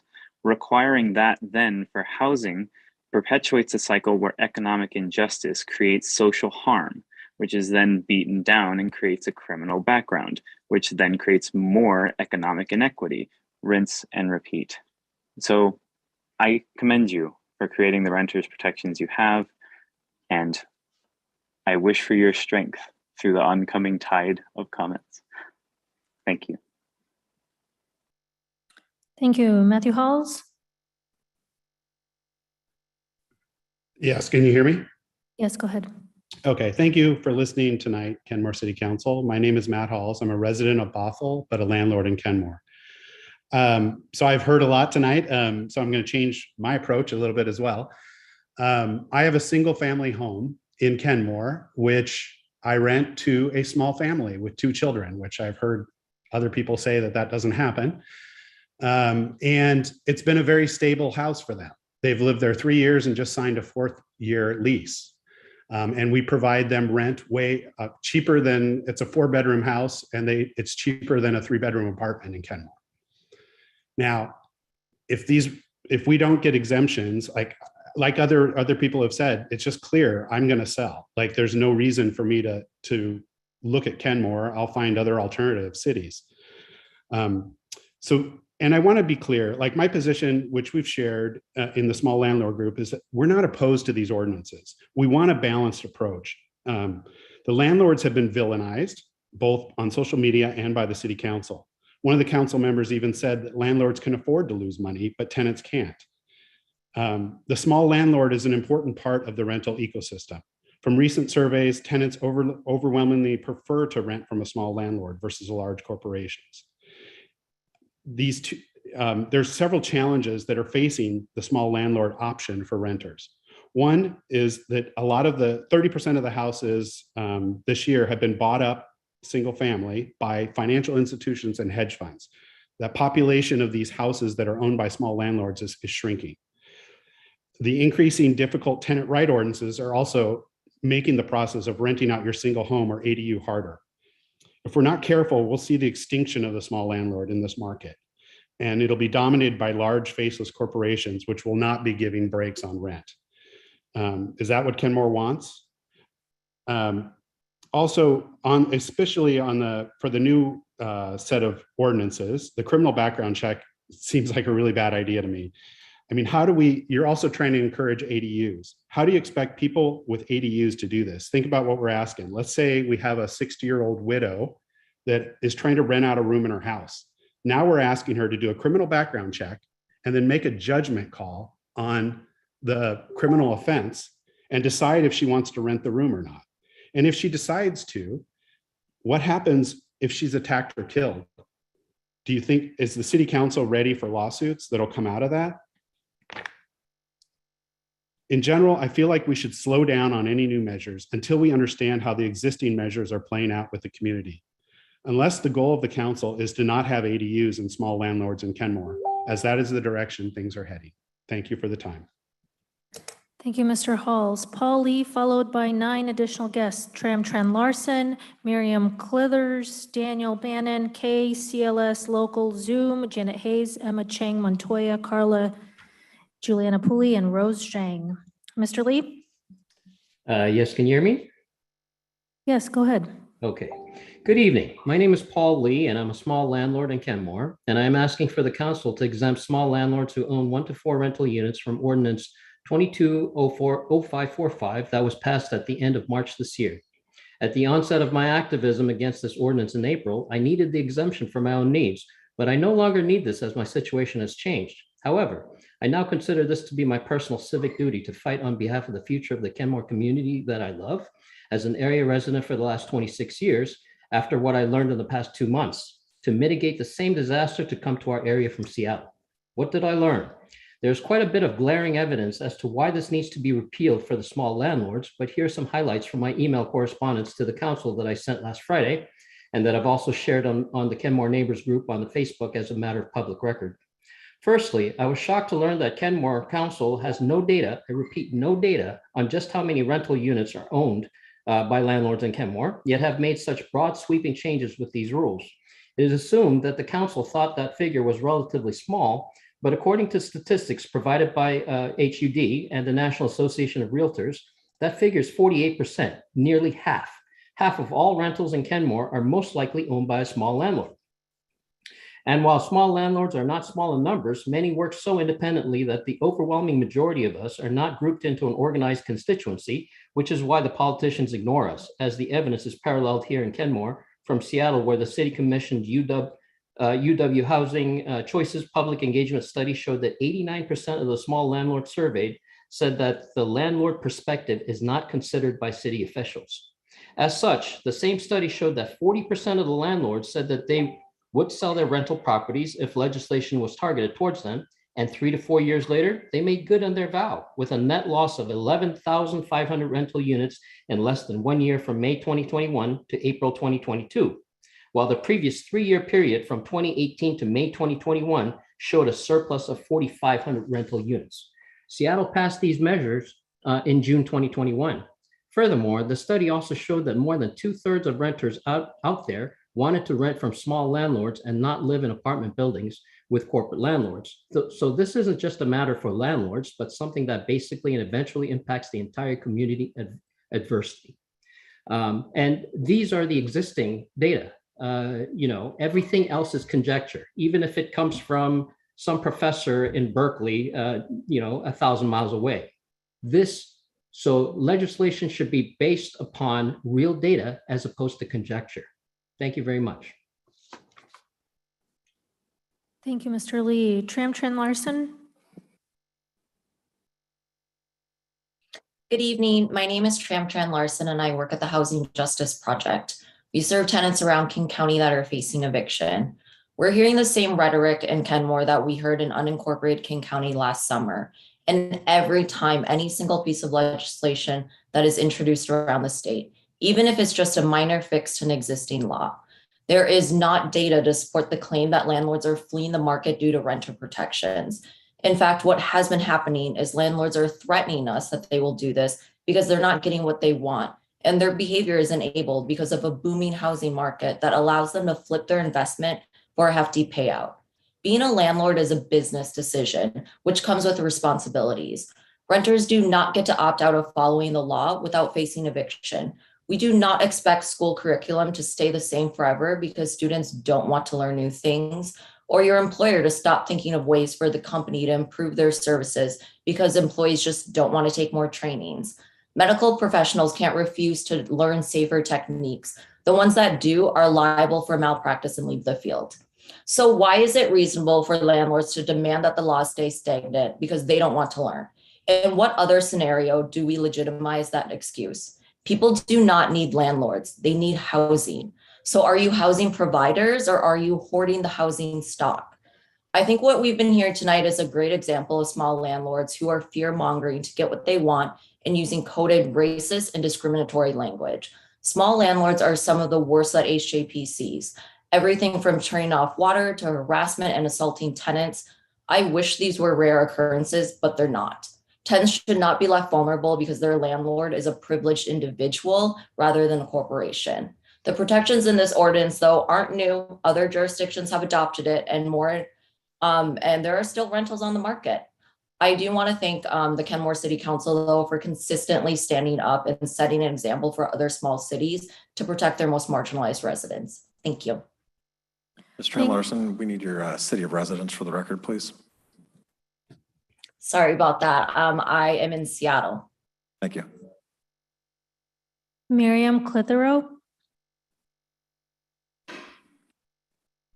Hi, good evening. Can you hear me? Yes, go ahead. Hi, I'm Miriam Clithrow, Housing and Prevention Services Director for Mary's Place, and I am currently in North Seattle. Mary's Place provides homeless prevention, housing stability, mobile outreach, and emergency shelter services for families with children in King County. We have a shelter in Kenmore and have helped hundreds of families search for and find housing. We want to acknowledge the critical importance of our landlord partners to this effort. We share a common goal of keeping families stably housed, something we've heard a lot about tonight. An eviction is expensive and traumatic for the entire community. We know that the greatest indicator of future homelessness is past homelessness. Keeping families in their homes prevents trauma, ends the cycle of homelessness, and is more cost-effective than eviction, shelter, and rehousing. With the end of the eviction moratorium, A tsunami of families fearing homelessness is upon us. Based on Census Bureau data, in the next 2 months, over 12,000 families in the greater King-Pierce County area are expected to need assistance to prevent homelessness. Black, Indigenous, and people of color are materially overrepresented in the homeless population and disproportionately impacted. These families should not have to leave their housing to sleep with their children outside or enter a traumatic and expensive shelter system. We must intervene to stop the generational cycle of homelessness, and our big dream is public funding for rental assistance to families who are at risk of losing their homes. We are grateful for the City Council's thoughtful consideration of protections, particularly relocation assistance and the prohibition on criminal background checks in the tenant screening process. Moving costs are considerable. Often a family can afford rent, but not the first and last month's rent and deposits, which can end up being thousands of dollars. We'd encourage you to consider also making that assistance available to families who could no longer afford their apartment due to rent increases to move into a unit that fits their budget. We see many families denied housing due to a conviction on their record.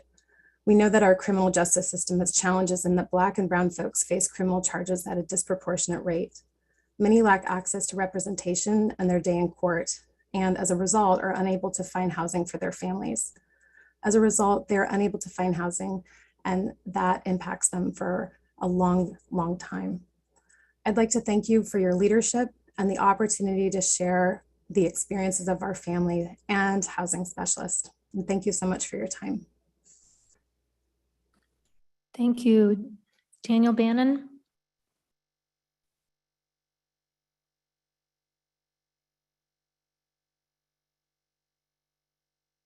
We can't hear you. Can you hear me now? Yes, go ahead. Excellent. Thank you. Thank you, Council. Thank you, Mayor Herbing. My name is Daniel Bannon, speaking on behalf of the Rental Housing Association and over 5,000 of our members who own rental properties all across the state. I'd just like to point out that our average member owns 2.1 rental units. They would typically be considered a smaller landlord. I'm here today to urge the Kenmore City Council to consider the harmful impacts of regulations on small housing providers. First off, creating a system for local just cause in light of the fact that we already have a state just cause is confusing, and it will likely make it more difficult for housing providers to ensure they're in compliance and will complicate the process of mediation. Relocation assistance will require additional city staff to manage, which will be a financial and administrative burden on the city of Kenmore and should not be implemented as well. Furthermore, restricting a housing provider's ability to screen tenants effectively, such as a criminal background ban, puts both the housing provider and cohabitating tenants at risk. Housing providers and tenants should have the right to feel safe in their place of residence, and a criminal background check is one of the simplest methods of maintaining this feeling of security. According to SDCI, the City of Seattle has spent an average of $2 million a year implementing its RIO program. Despite this, the City of Seattle is still losing rental units at an alarming rate, with over 11,521 units lost since May of 2021.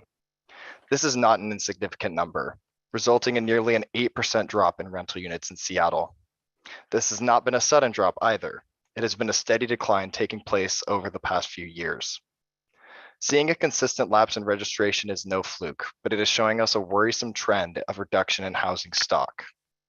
Additionally, nearly a quarter of the units that are mentioned as lost were single-family homes.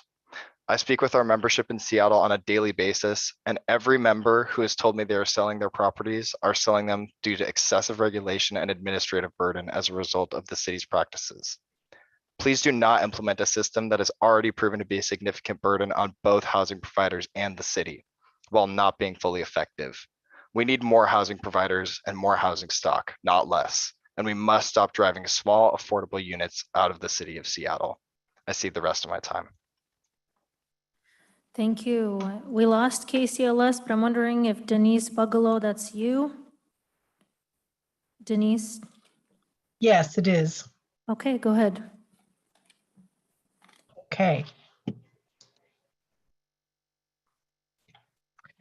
Hello, my name is Denise Bugalow, and I'm here tonight as a board member of the North Urban Human Services Alliance and as an 18-year resident living and working in North King County, currently living in Woodinville.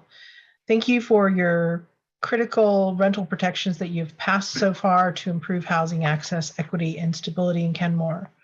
According to the Housing Development Consortium, North King County cities average 3 in 10 households that are cost burdened by paying more than 30% of their income for housing. The pandemic exacerbated this situation. While renter protections and moratoriums were in place during COVID, along with federal relief funding through the CARE Act and ARPA, plus human services funding provided through cities like Kenmore and human services providers, many people were able to hold on and get through the tough times. Now that the moratoriums are lifted, people are seeing substantial rent and fee increases of $200, $300, and more per month. I hear it from my colleagues at work who are renting in North King County and see it on local neighborhood group chats every day. People are being forced to pay up or move out with little time and resources to do either. The 60-day notice period mandated by the state is not enough time to find new housing, especially in this hot housing market. I understand that some developers claim the stronger rental protections could make them decide not to move forward on projects and leave the rental market. These claims have been repeated in Seattle when they have implemented a number of rental protection laws that are stronger than the measures Kenmore has taken. One developer that made that claim in Kenmore is currently developing a major project in Seattle and has not been deterred. According to Stay Housed and Stay Healthy Coalition, they are not aware of any developments being abandoned because of renter protections. In closing, it comes down to a couple of questions for me. What kind of community and society do I want to live in? One that values and cares about our community and our neighbors, or one that values and cares about making the most money at the expense of displacing families, causing irreparable trauma and harm? Your decisions have real life impacts on people's lives. Thank you for your political courage and your leadership in North King County. You have put the action into the words that Kenmore cares. Thank you. I yield my time. Thank you, Ms. Bogala. What is your city of residence? Woodinville. Thank you. Janet Hayes?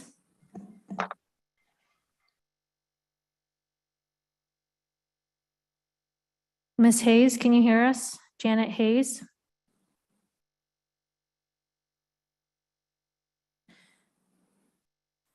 We'll move on for now. Emma Chang Montoya? Hi, can you all see me? Yes, we see you and hear you. Go ahead. Hi, Mayor Herbig and council members. My name is Emma Chang Montoya. I'm a resident of Seattle and a legal assistant at the Tenant Law Center. We've been seeing clients with many different stories that reflect how important it is to protect tenants from actions carried out by their landlords.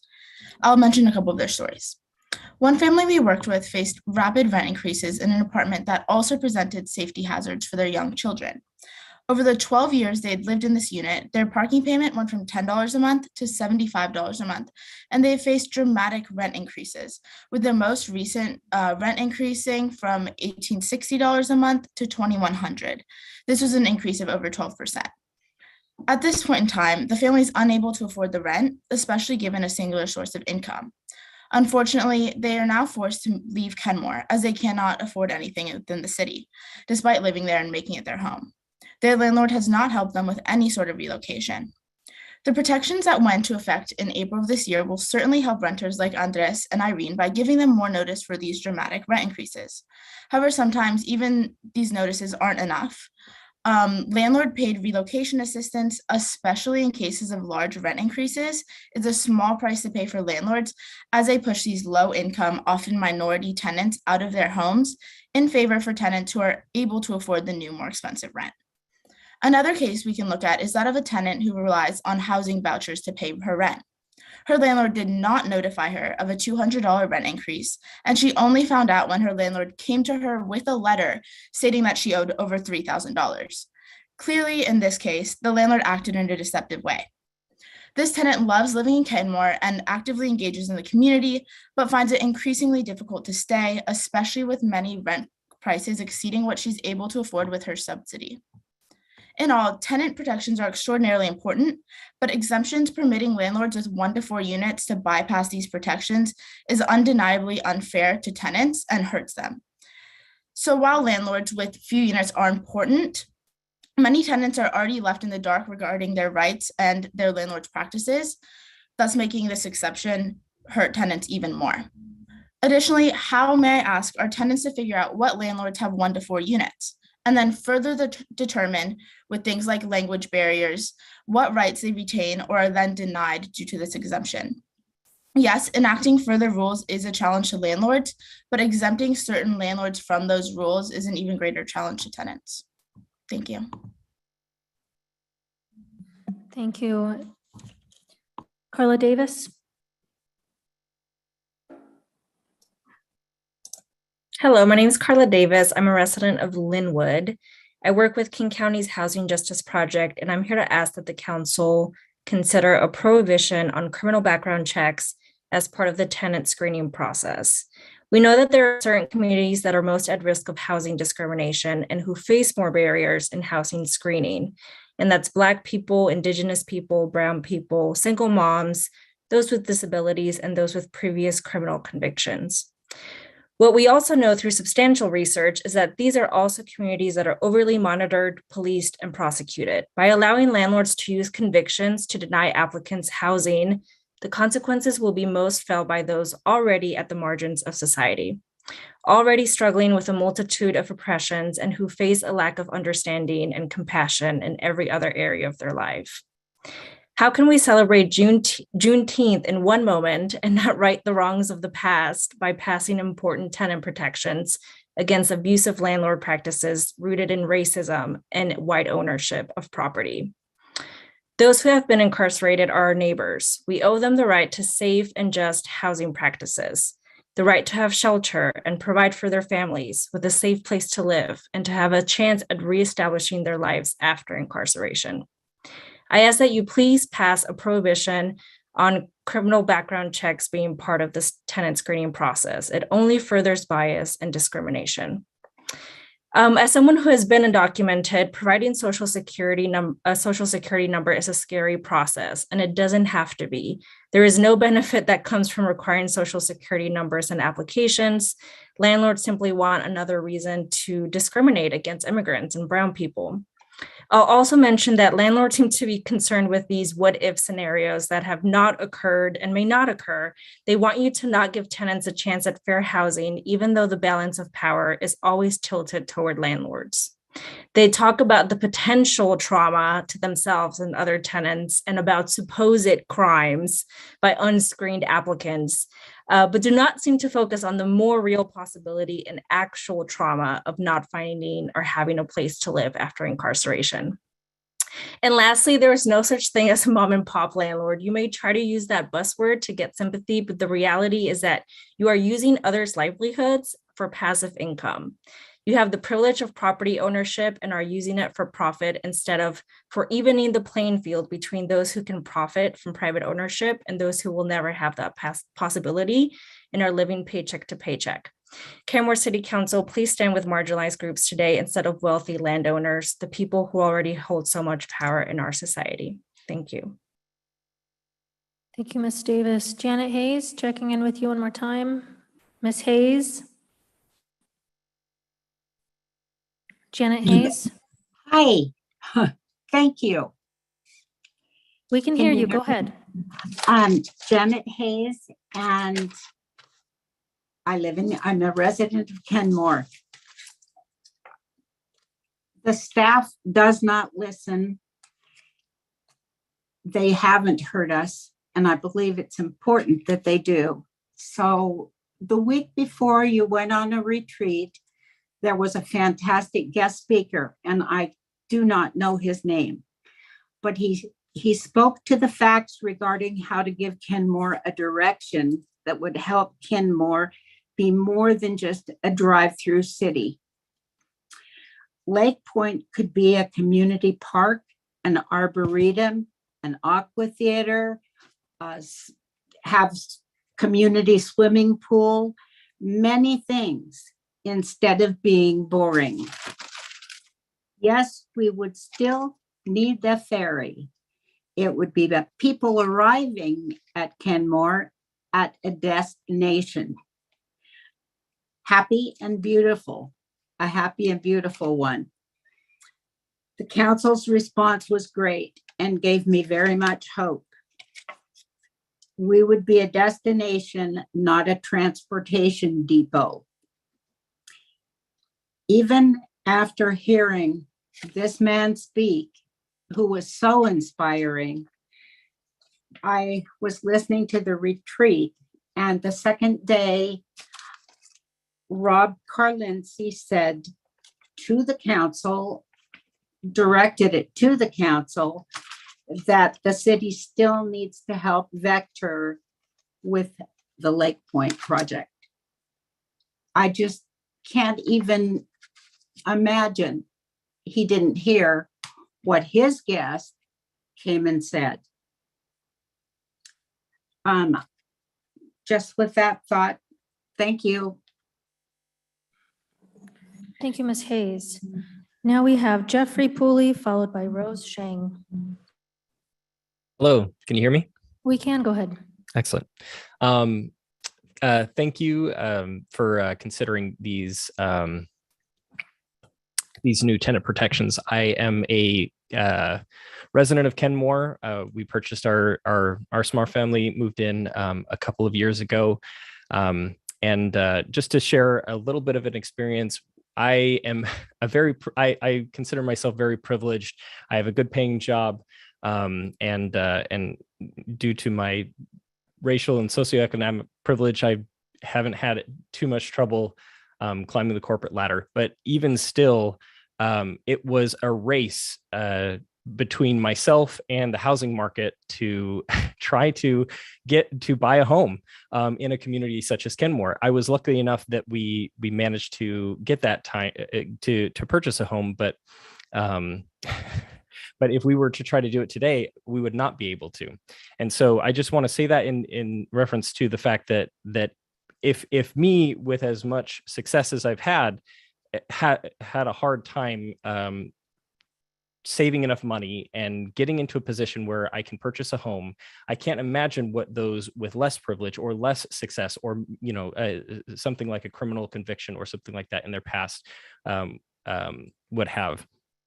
And I just want to say that these, as we also purchased our home, and we were lucky enough to buy a home that is bigger than we need, and we thought that we would likely at some point rent out a part of our home to tenants, and none of these tenant protections would turn me away from doing that.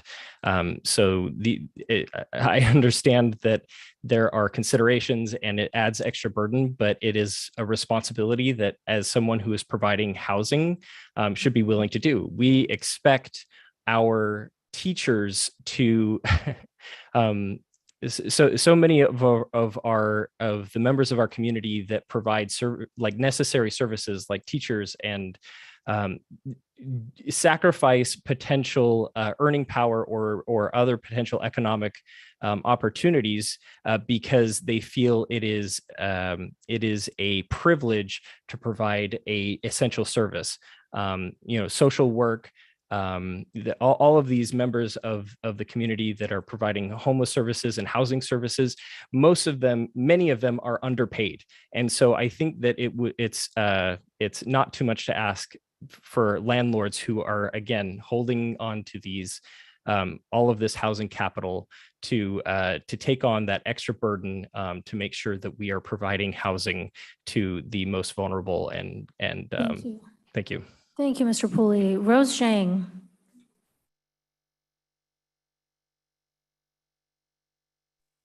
Can you hear me? We can, go ahead. Okay, thank you, Council and Mayor. I'm going to change the topic. I've been listening to all the your thoughts, and I really appreciate that. So I'm going to change the topic tonight for a little bit. And my name is Rose Zhang, and I live in Kenmore. And I'm going to talk about something that's has been happening in the past 23 years in China, all the way across the ocean, but it's also connecting, relating and impacting our life here in the States and in Washington, in Seattle, and also in Kenmore. So I am a practitioner of Falun Dafa. also known as Falun Gong. And Falun Gong is a spiritual practice that millions around the world have made a part of our life. And it's rooted in the Buddhist tradition. It consists of two main components: self-improvement through the study of teachings, and also gentle exercises, including meditation.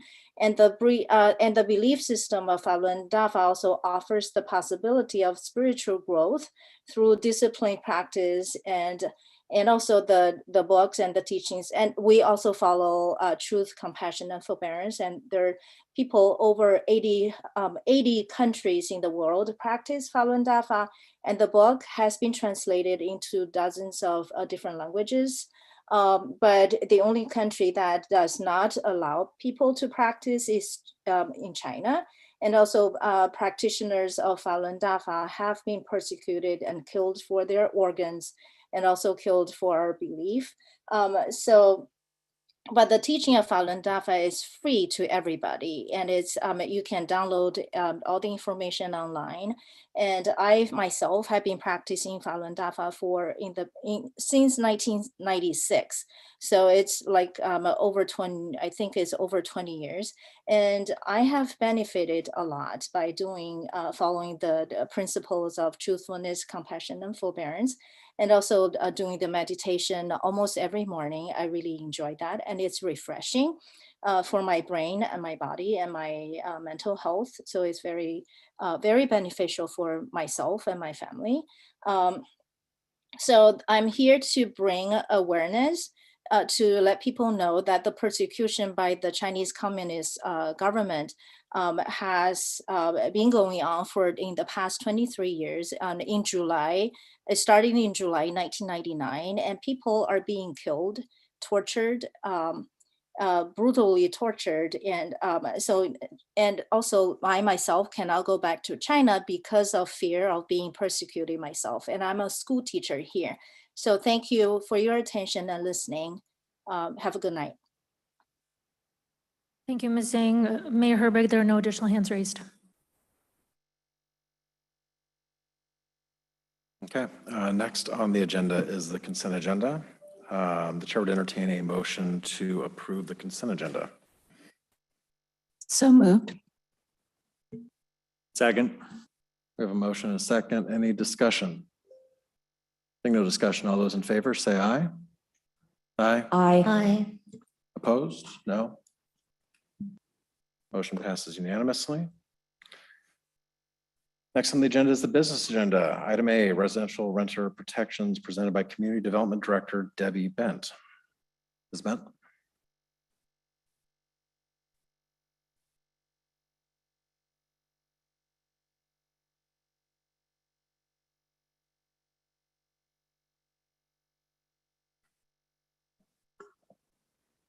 City Clerk, could you also please promote Dawn Rayton?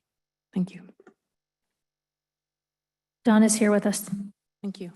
Good evening, Council. I don't have a formal presentation for you this evening.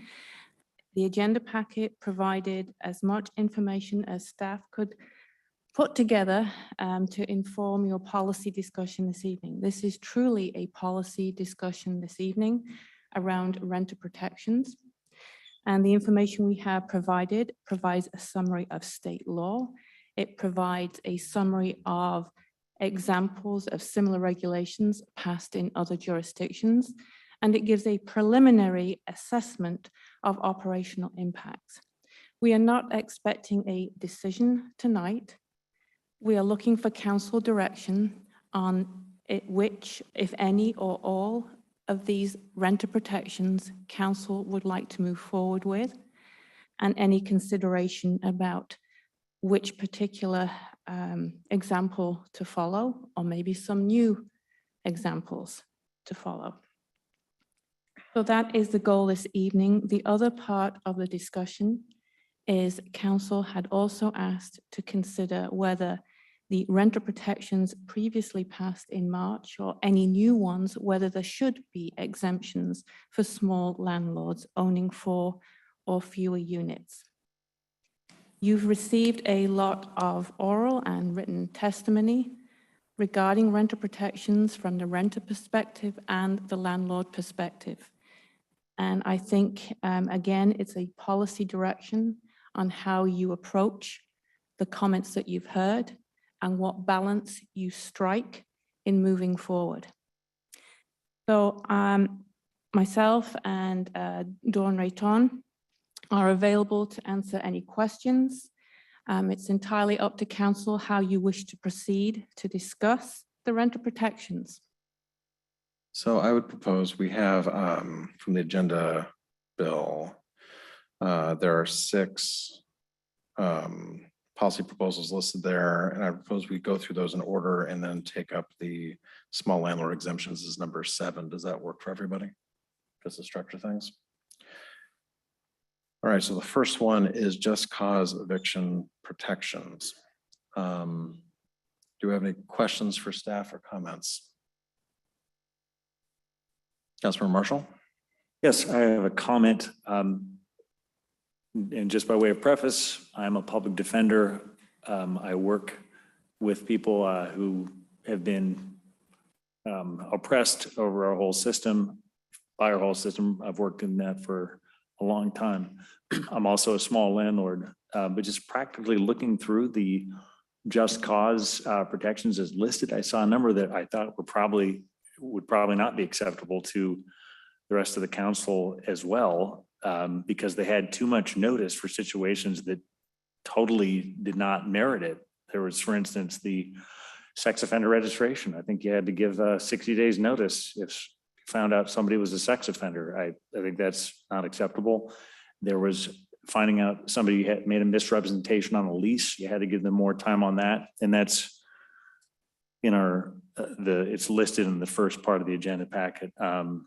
Sexual harassment, you had to give 20 days notice on that. And then another one that was, I thought, totally odd was condemnation, like say the city condemned a house or a property, whatever. You got to give people 30 days notice on that. I think that would make sense if it's regardless of the need to move out immediately. So there are a number of the just cause of eviction notice requirements that I thought didn't make sense, so I can't support it as is right now.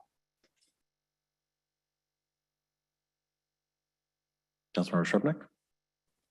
Yeah, I'm wondering if we can organize the discussion, since there's many parts to this particular one, and maybe just go through, well, either go through the subclauses that are listed in our materials one by one, or at least get to a threshold of whether anybody wants to talk about any of them. So I mean, maybe that's first, and then assuming that we do, we go through one by one. I don't know. Yeah, that would work. Do we have consensus, or do we have a majority of folks who want to have a discussion around just cause?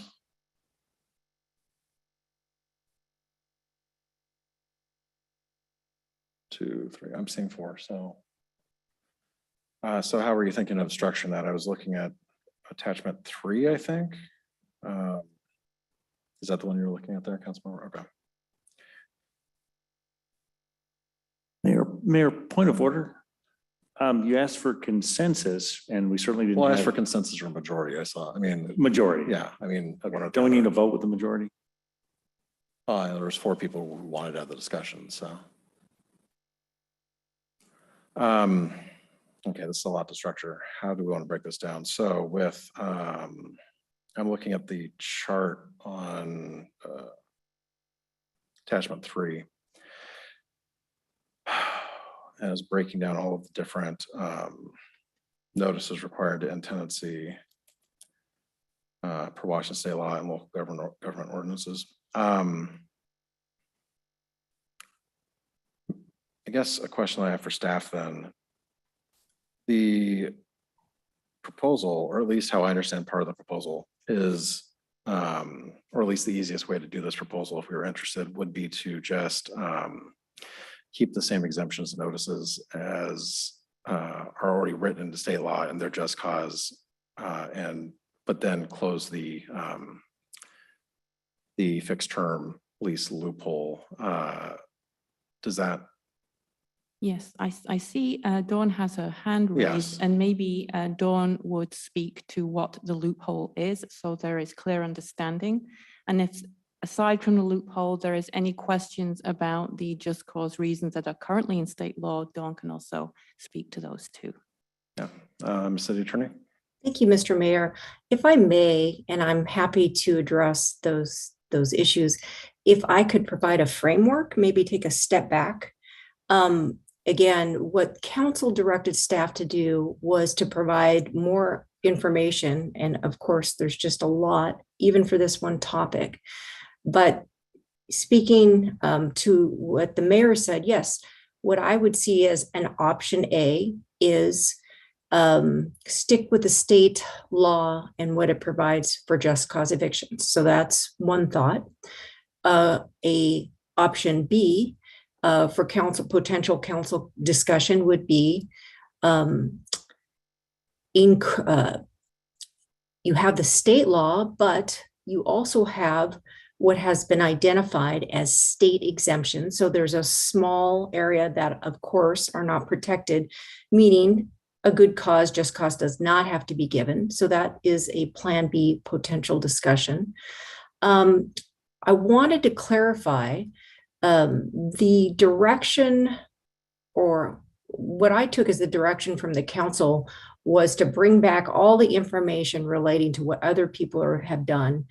The table on page 5 of attachment 3 was just to show you the different takes, if you will, but the focus of the agenda bill really was on this is what the state exemptions are, and then to address what Director Bent just mentioned.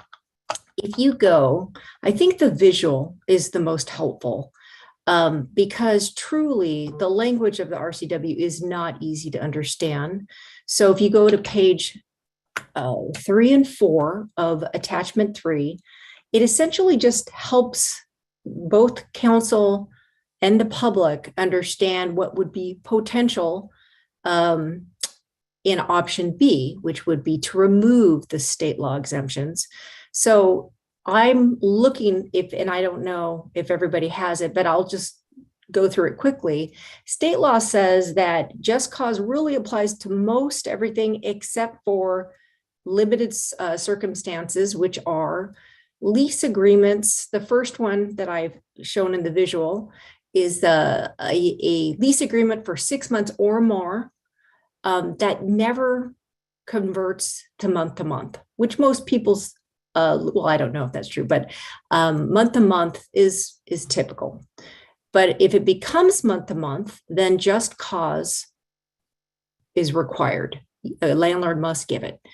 If a 6-month fixed term ends in 6 months, and then the landlord tenant keeps renewing it for 6-month period, and it never becomes month to month, or it ends in 6 months, just 1 6-month period, then under state law, the landlord can just give the required notice and there's no just cause reason.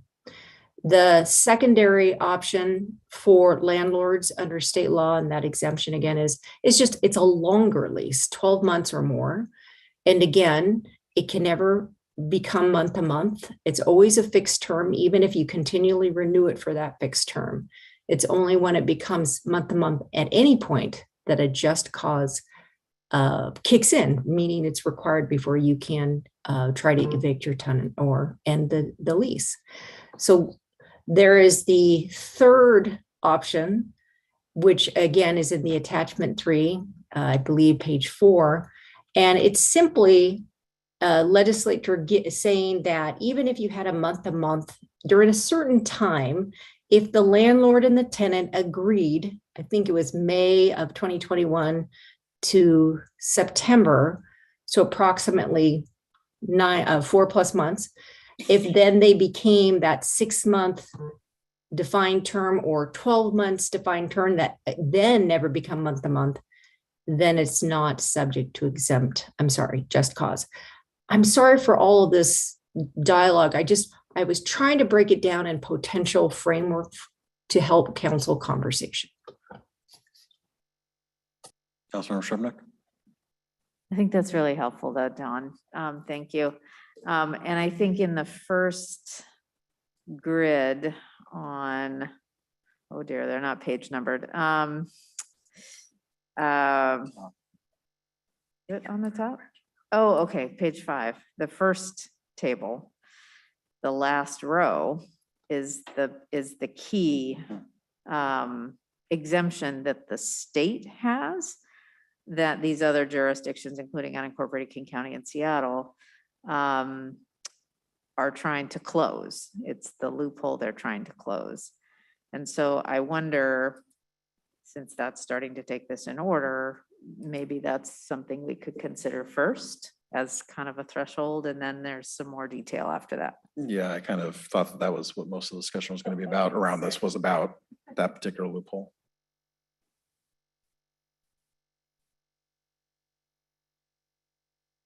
Councilmember Marshall? Yeah, I mean, I just have a difficulty in seeing it as a quote loophole unquote, because it is simply, that's what the pre-existing law was. It may be part of my legal training, but I see it in terms of fairness too between the parties. When there's a contract and it ends under landlord tenant law, it ends and there's a clean slate.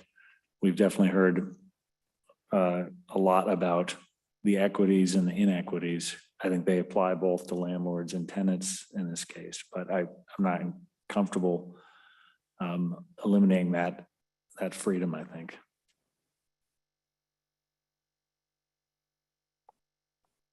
Councilmember Shrubnik?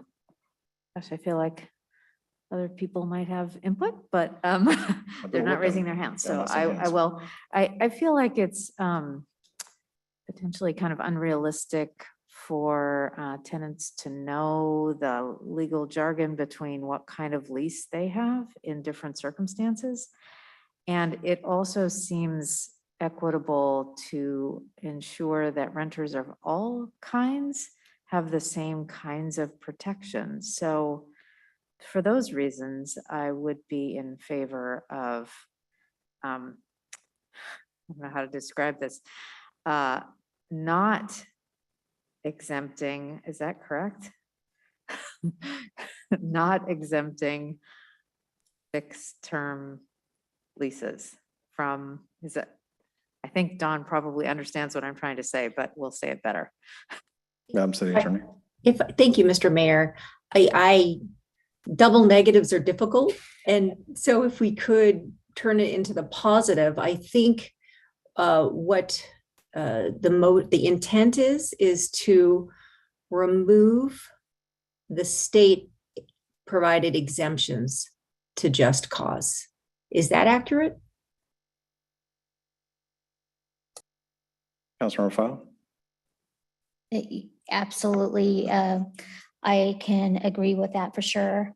I also support Councilmember Shrubnik's recommendation here, and it can reduce some complexity amongst complicated times.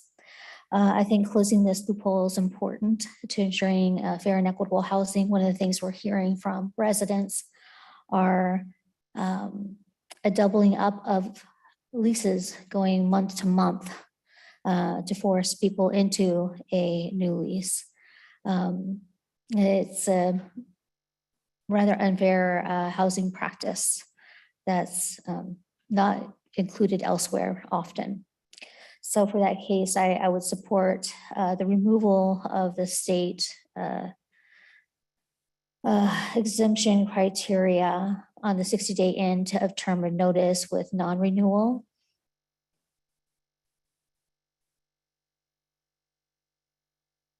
Yeah, I tend to agree with Councilmembers Shrubnik and File. The loophole, as it, as was inserted into the law, essentially undermines the main purpose of the law, which was if you're going to take away somebody's housing or not allow them to continue tenancy, there has to be a reason that fits within certain parameters, and the fixed lease loophole allows somebody to not be offered a new lease for no particular reason. And if a landlord is doing that, I would suspect they're doing it for a reason that's not on the list. And they are kind of de facto at that point, evicting somebody without just cause. It kind of takes away the whole purpose of the work that was done in Olympia. So I'm supportive of closing that at the local level. Deputy Mayor.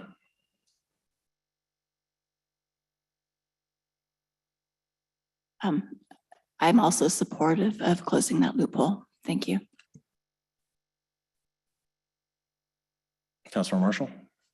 Yeah, and I just say my reason I think for not being supportive of it is I think there will be reasons, and are reasons landlords would have in good faith that they would not seek to renew a lease after it's over. I think that we can't anticipate every good faith situation a landlord may have.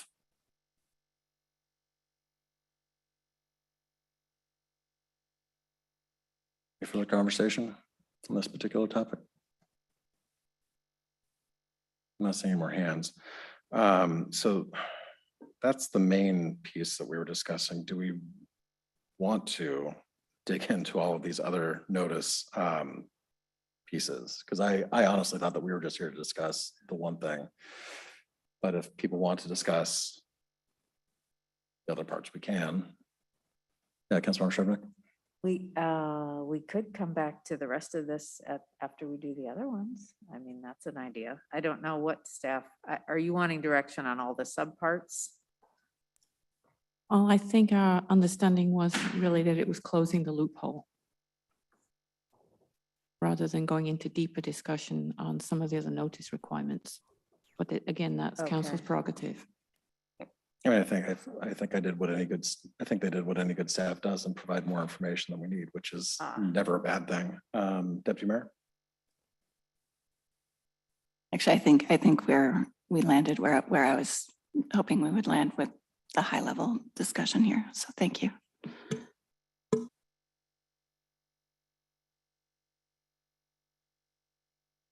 Okay. Yes, Councilmember Shevnik. I'll just say there are some that I would be interested in adding as just causes. For example, animal declared vicious. That's, one example. I think there was habitually paying to fail to not pay rent. I mean, I think I don't know. I guess I would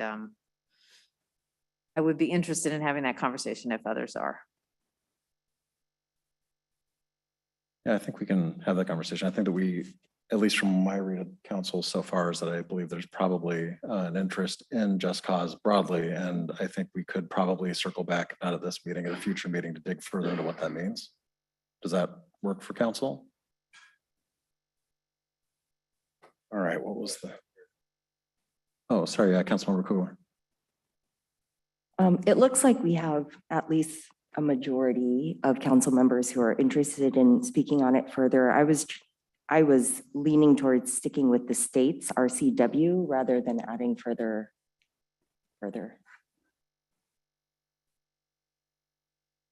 Okay, the next topic is relocation assistance for low-income tenants. Any discussion, interest? Councilor Baker, is that a hand?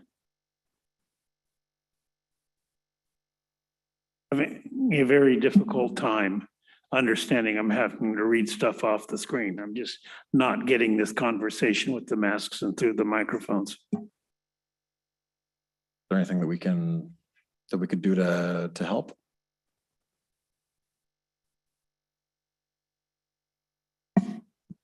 I'm not sure what it is. There's a lack of treble on this and it's making it difficult to hear, so.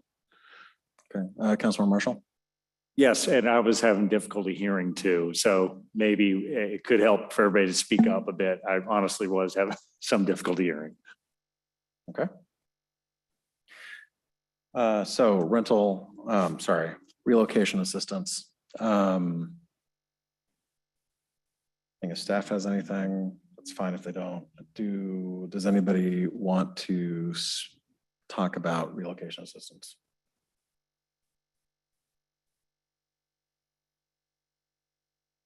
Okay, Councilmember Falun. I think it's fair to discuss why this item's before us.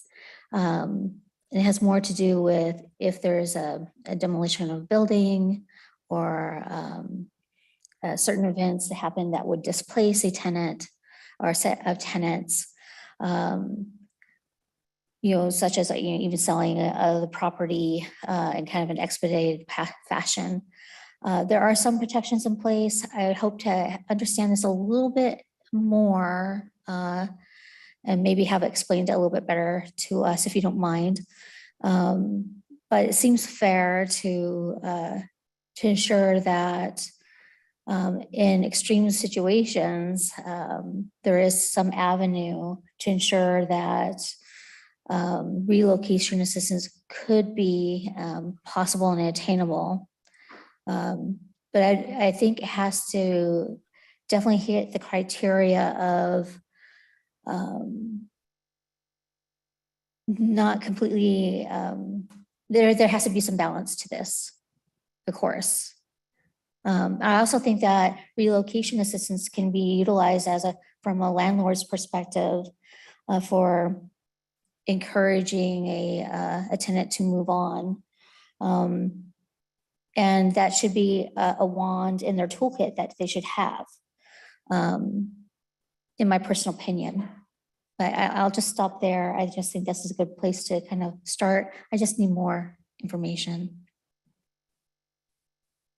Councilor Marshall. Didn't we also have the staff or the recommendation of an additional funding of staff for the relocation assistance program and costs with that?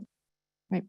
So I think perhaps before we get ourselves too far down the path here, maybe it would be helpful to be clear on what the right to relocation assistance is for low-income tenants and what circumstances can apply. And you will see that the jurisdictions who have adopted such regulations, Seattle has adopted all the possibilities allowed by statute, and some jurisdictions have been a little bit more selective. I would like Dawn to kind of give an overview and hit some of those highlights in the statute, but before she does, this is one of the rental protections which would have operational impacts from a financial standpoint, because half of that relocation assistance has to be paid by the city and half by the landlord. And then there are also resource issues as well. The staff would then have to determine if this situation is applicable. If there is an appeal, there would have to be a hearing in front of a hearing examiner. So this is one of the rental protections which does have operational impacts, which council had asked staff to identify. So before you get further into discussion, I would ask the city attorney to kind of hit the highlights of what the statute is in these circumstances. Thank you. Thank you, Mr. Mayor and Council. Just to emphasize what Director Bent said, yes, there are per statute, and again, this was Council's direction to provide more information on relocation assistance for the displacement of low-income tenants consistent with state law. And what state law requires is that if you want to require relocation assistance, it needs to be for the displacement events identified, which could be the demolition of a unit, substantial rehab, oh my gosh, it's so late, rehab of the unit, and then change of use, such as a condo conversion or removal of restrictions on an assisted housing development. So if the council says that is interesting to us and directs staff to come back with an ordinance, what we would do to establish that under state law is, first of all, you have to give proper notice and hold a public hearing, because at the public hearing, the city council would have information on what those relocation expenses that a displaced tenant usually incurs, such as physical moving costs, expenses, advanced payments, utility connection fees, those types of costs. And then with that information, the council would adopt an ordinance which sets the relocation amount, which would be capped at 2,000. So it could be lower, but it has to be capped with some adjustment, minor adjustment. And then, as Director Bent mentioned, it has to be paid 50% by the city and 50% by the landlord. And state law requires the city to adopt a framework of regulations on when does it apply, here are the definitions. If a landlord has a displacement event, how is this triggered? And then staff reviews and makes a decision on whether or not relocation is required. And again, as mentioned by Director Bent, the parties would have an opportunity to appeal it to a hearing examiner who would make a decision. And then that decision would be appealable to Superior Court. So there is definite process involved in establishing relocation assistance under state law. There is a lot more in the agenda, and I know that was a lot in itself, but I think that's kind of the framework you need to know. And then if you have any additional questions on that description, I'm happy to help. So I think the first question is there interest in continuing a discussion on relocation assistance?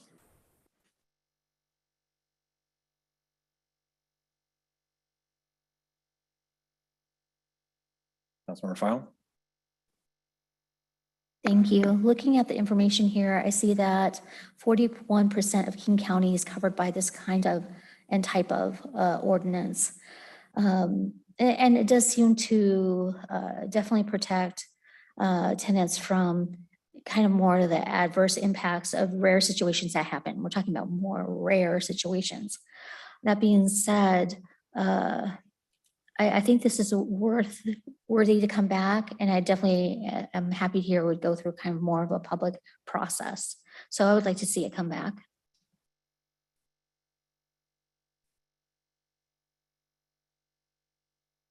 Okay, I'm not seeing any other hands right now. Unless somebody says otherwise, I'm going to read that as a lack of interest in this particular piece. I'll second. Oh, so you're asking there was a motion for a vote? Oh, on wait, this? not second. But what I was going to say is I'm just processing this given the cost, and we haven't gotten to the place of determining staffing for this. So with that in mind, I am interested in this coming back.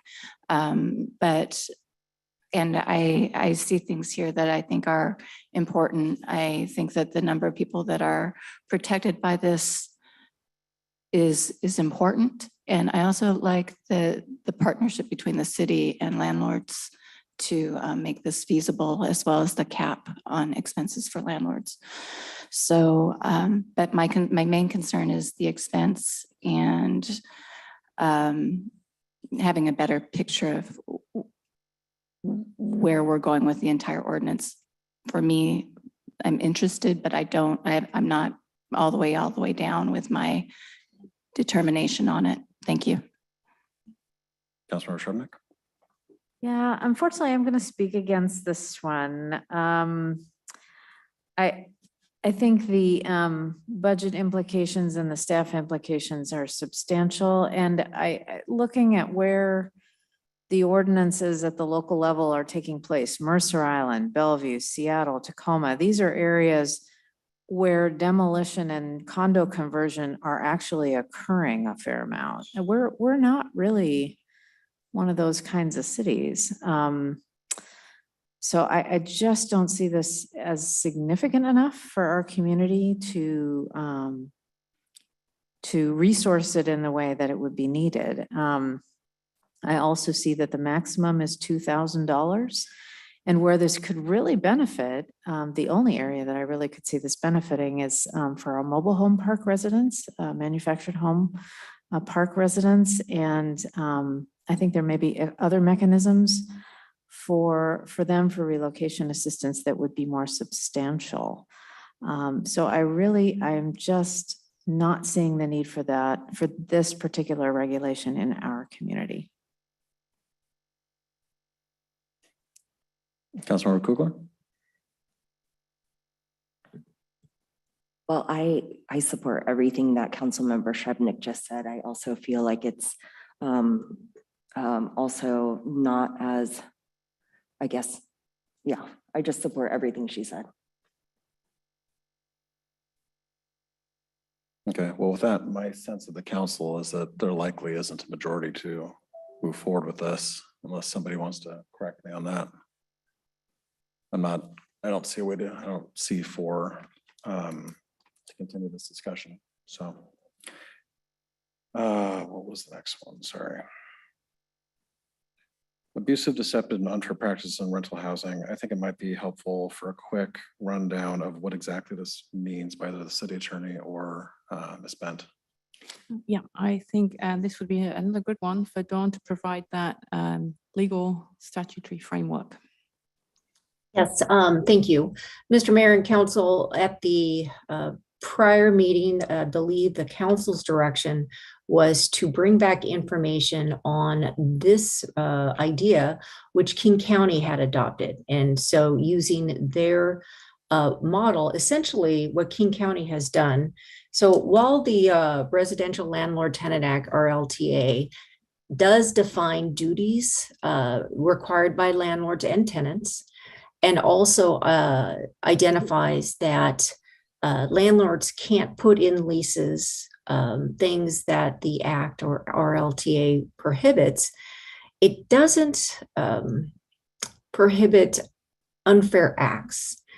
And the attorney, there's been a case that has identified that unfair acts or the RLTA isn't really something that you can take to what's called fair practices.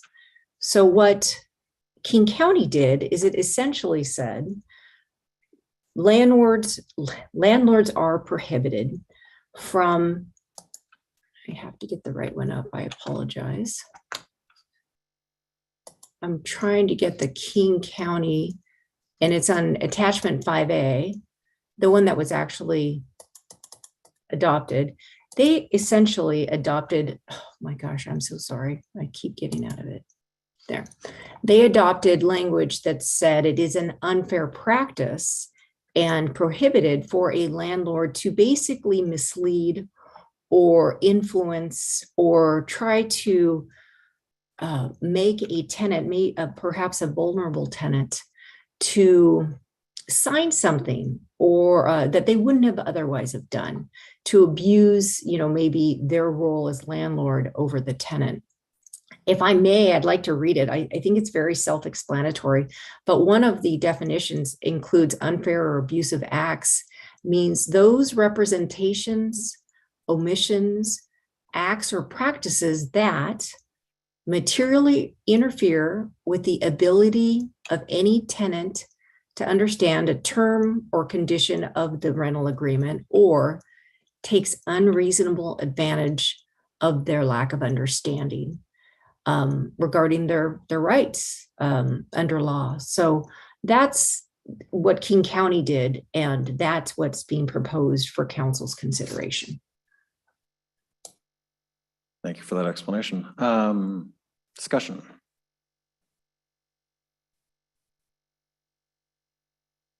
I'm not saying any discussion. I mean, this to me seems like a fairly straightforward, easy thing for us to do. Councilmember Shrebnick and Councilmember Marshall. Yeah, on the face of it, it does. And my gut wants to go with it, but this is really a question for Dawn.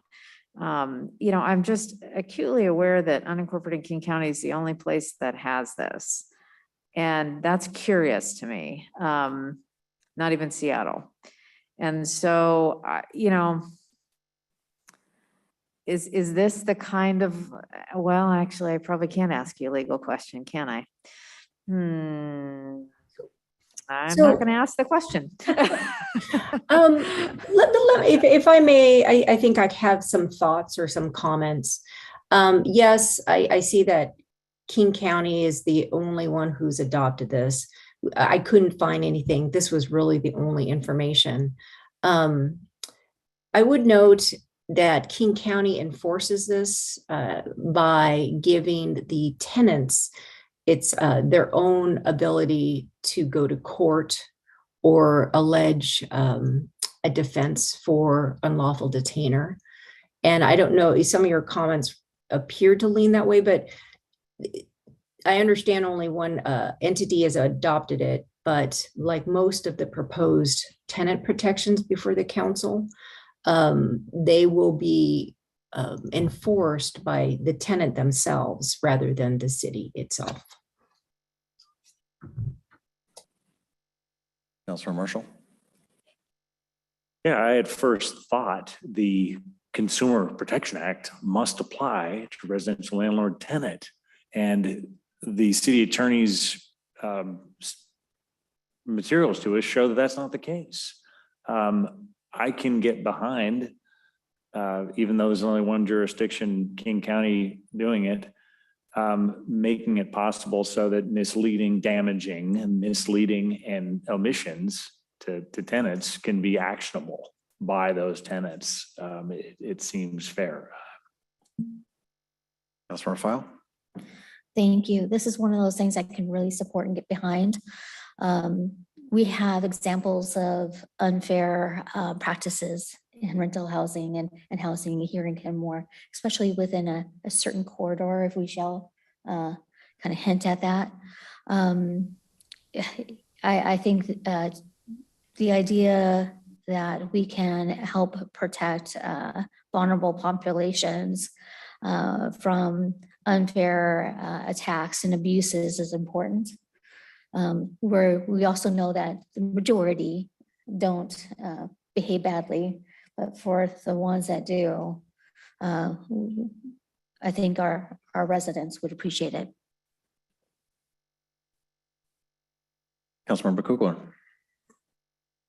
I also think on the face of it, this one sounds great. I think if we were going to talk about it more, I'd like to get more feedback from our council on how some of these things are sort of like implemented. So for example, like take unreasonable advantage of lack of understanding on the part of the tenant regarding the conditions of the tenancy or rights. Like how would one prove that they lacked understanding? You know, like I think the implementation of this, I'm really uncertain how it would be enforced.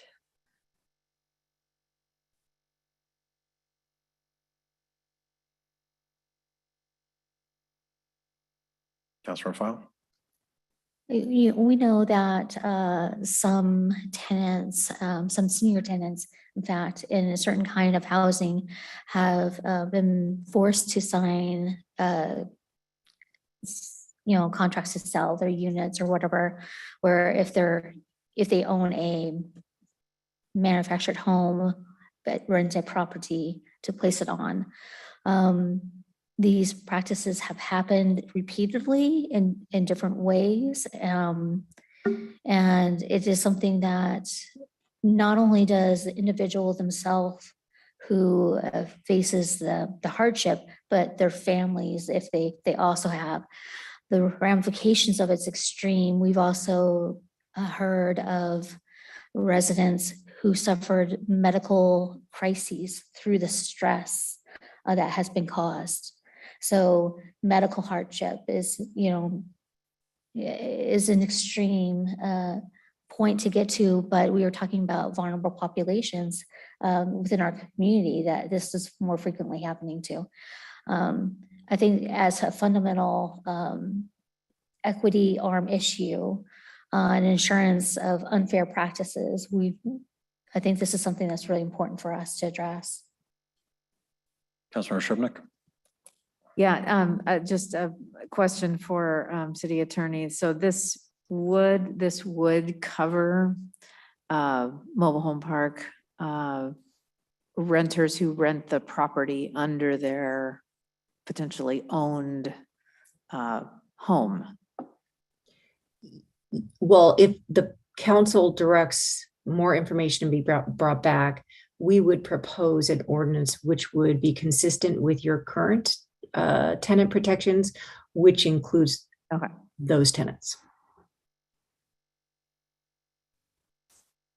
Yeah, I think that was a really good point, actually, from Councilmember File around the mobile home parks, because I've heard from many residents over there about some of the practices that their park owners have been doing. I'm hearing what I think, Deputy Mayor. I support out of practice here. I support bringing this back. Thank you. All right, I think I'm hearing a majority to continue the discussion on this particular part. All right, with that, we are almost at 9:30. We are halfway through the 6 pieces here, actually 7 pieces. Unless there's any objection, I would like the council to recess for 5 minutes, stretch our legs, hit the restrooms. All right, we are adjourned until, let's say, 9:33. Recess, not adjourned.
She appears to be frozen. No, she's, Nope.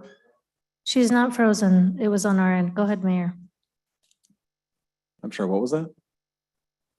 It was muted on our end for a second, so she didn't hear the prompt. Oh, okay. Madam City Attorney, could you speak briefly on the Fair Housing Act? Is this in relation to number 6? Number 4, children or person with disability. Oh, I think that's number 6. oh, I have it as number 4. It is number 6. Correct. Okay, I'm sorry. That's attachment 6, not the list you're going through, Mr. Mayor.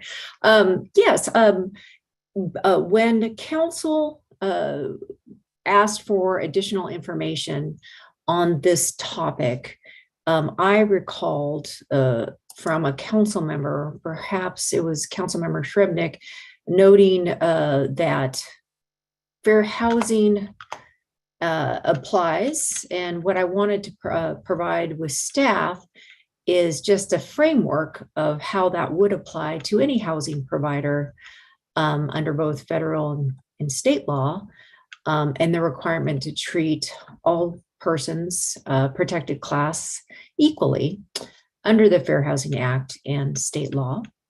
And in addition, because of the word, using the word child, I wanted to make sure that the council was aware of, when the age of majority is under state law, it is 18, to hopefully guide or assist in the conversation. But I couldn't find much other information. For example, I couldn't find any other jurisdiction in Washington who has adopted this. And I say in Washington because I didn't really look outside of Washington. So with that, staff was hoping to get more direction from council on this during this discussion.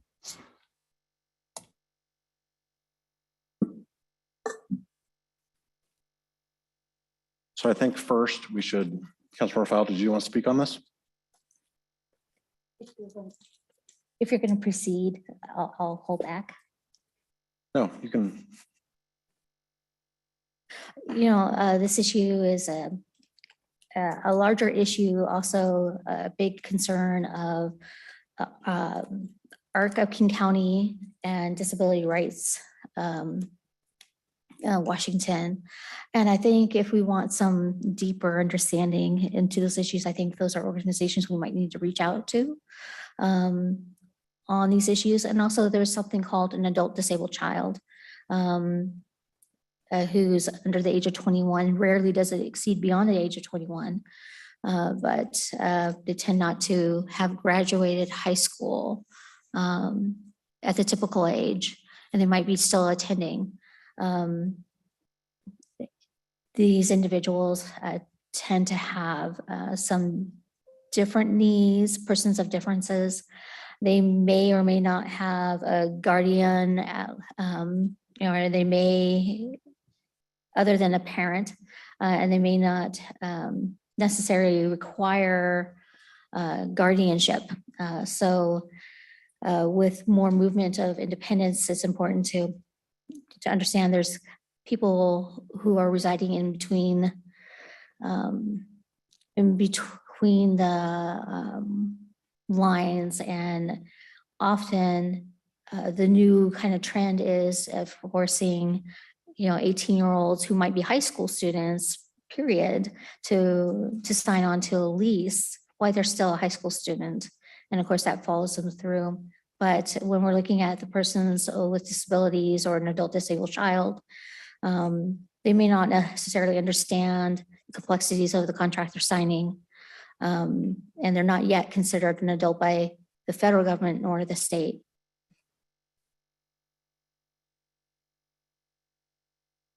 Any further questions, discussion? Is there, I guess I want to find out if we have an interest in continuing a discussion on this one or not. Deputy Mayor? I think the only thing that I want to bring up is what I understood at the root of this was that we didn't want children to bear the credit burden of the mistakes of their parents. That was my understanding of what we're discussing here, and I just wanted to call attention to that. I think it is important. I'm not sure how big of a issue this is in the big scheme of things with our rental protections. But I wanted to call attention to that was actually at the root of it. I don't know how often the landlord actually goes back to someone, says your kid's 18 and wants them to sign a lease. It may happen. But in general, I think the person who signs the lease is held responsible for it. So I don't see it as a very high priority, but I think it's important. That's it. Councilmember Shribnick and then Councilmember Marshall. Yeah, I just want to underscore, I think what Deputy Mayor was talking about. I think the existing law is twofold. One, we want to be careful not to treat someone from protected class inequitably. So that's on the disabled front. And then on the other, for adult children who turn 18, I mean, existing law really allows a landlord to go after the original signatory. So I guess I'm not seeing this as a significant issue enough to, warrant us taking, quite unique action on it relative to any other jurisdiction. Councilmember Marshall. Yeah, I appreciate Councilmember Fowles' advocacy and the idea for it. I just happen to strongly believe that it would not be right to prevent a landlord from being able to have that current adult, somebody who becomes an adult while in the house or the rental unit, then be liable on the lease. There are obligations that tenants have to have and sign off on, responsibilities for their behavior, property damage, noise, other requirements that are really detailed, can be really detailed in leases. So that I don't think we ought to exempt the children, and if the concern are the now adult children, and if the concern is the credit, I think it's a good point Deputy Mayor makes, and I think that we could even suggest pursuing legislation in the credit aspect of that. Maybe people who have that difficulty could be given a remedy through legislation, correcting their credit scores based on this, but not affecting their liability and responsibilities under a lease. And then also in terms of the disability, I have big concerns about that. Because disability is not defined. There was the gentleman who weighed in here it almost unintentionally, I know it would be absolutely unintentional, but it just was so broadly defined, it could have a very pejorative effect. It'd be like saying, okay, people with disabilities, meaning if you just can't walk, but you can otherwise, you run a business and you're successful in business and you're otherwise competent, that you wouldn't have to sign on a lease because we're presuming something about you. And then for the folks who can't, I think that they're covered by incompetence with powers of attorney or guardianships and the rest of it. So that's my thought. Councilmember File. Thank you. Just to clarify that point of the 18-year-old, right? Washington state law does not require all persons aged 18 and over in a family to be on a lease as lessees. In fact, a leaser, the person who signs a lease is the lessee, and the occupants are the additional family members. Now, a trend has occurred across our state, pushing a lot of pressure on families who reside in more dense housing, enforcing them onto leases. I have no problem with the idea of, that 18-year-old person being subject to a background check, for example. But forcing a student who's not yet graduated from high school onto a lease is kind of ridiculous and absurd. And it also is a form of an aggressive practice. So I think it's something we can address. We might have to rely upon our amazing attorney to draft some good language or look towards some appropriate language, because I am not the legal expert here. But that being said, I think this is an issue that needs to be resolved. And it's a terrible thing for a student going off to college to later, maybe try to get an apartment only to find out there has been some sort of financial ding with an eviction on the record or other impactors to their credit score report. So with that, I'm just going to close it there. I guess my question is, do we have a majority who wants to continue discussion on this?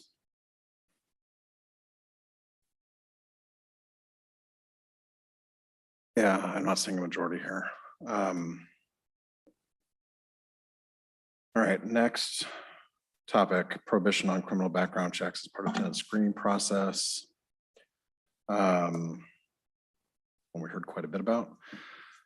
Do we need any background from staff on this, or? I can give you a sort of a quick 2-second framework. Okay. So state law does not currently prohibit the use of criminal background checks as part of the tenant screening process.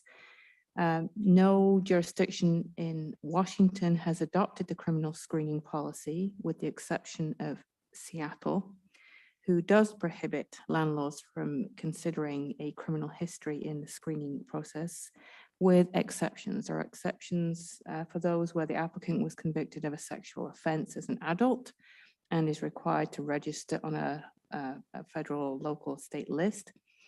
There is an exception provided where landlords who rent living space shared with their personal home. And that the Seattle law is attached. The other piece of legislation which does play into this is the Fair Housing Act. And so Dawn can kind of hit the highlights of the Fair Housing Act and how that relates to criminal background checks. Yes, thank you. Happy to do so. As already described, state law doesn't prohibit the use of criminal background information for tenant screening. But the fair housing is implicated on both the federal and state level because there's of course protected classes. And it's not that a person who has criminal conviction information or data is a protected class. Instead, what has happened is that people or persons or prospective tenants with criminal conviction or criminal record information have been disparately impacted by incarceration. And because of that, there are guidelines that have been issued by the federal level and discussed on the state level on the use of criminal information background for screening. And let me give an example. So while again, someone with a criminal background is not in a protected class, a prospective landlord could use that in a way that in fact discriminates against them. And at least the Attorney General, Washington State Attorney General, they do enforce that potential discriminatory effect, as I noted in the materials. And they also note the reason they do that, just from the historical perspective of how protected classes have historically had a higher statistical rate of arrests and convictions. And thus, when a landlord issues a blanket, what's called a blanket ban on any criminal arrests or convictions, that in fact is discriminatory under a Fair Housing Act and Washington state law. So we tried to provide the bigger picture. It's not just looking at a person or prospective tenant's criminal background. It's how a practice, a landlord's policy may impact that.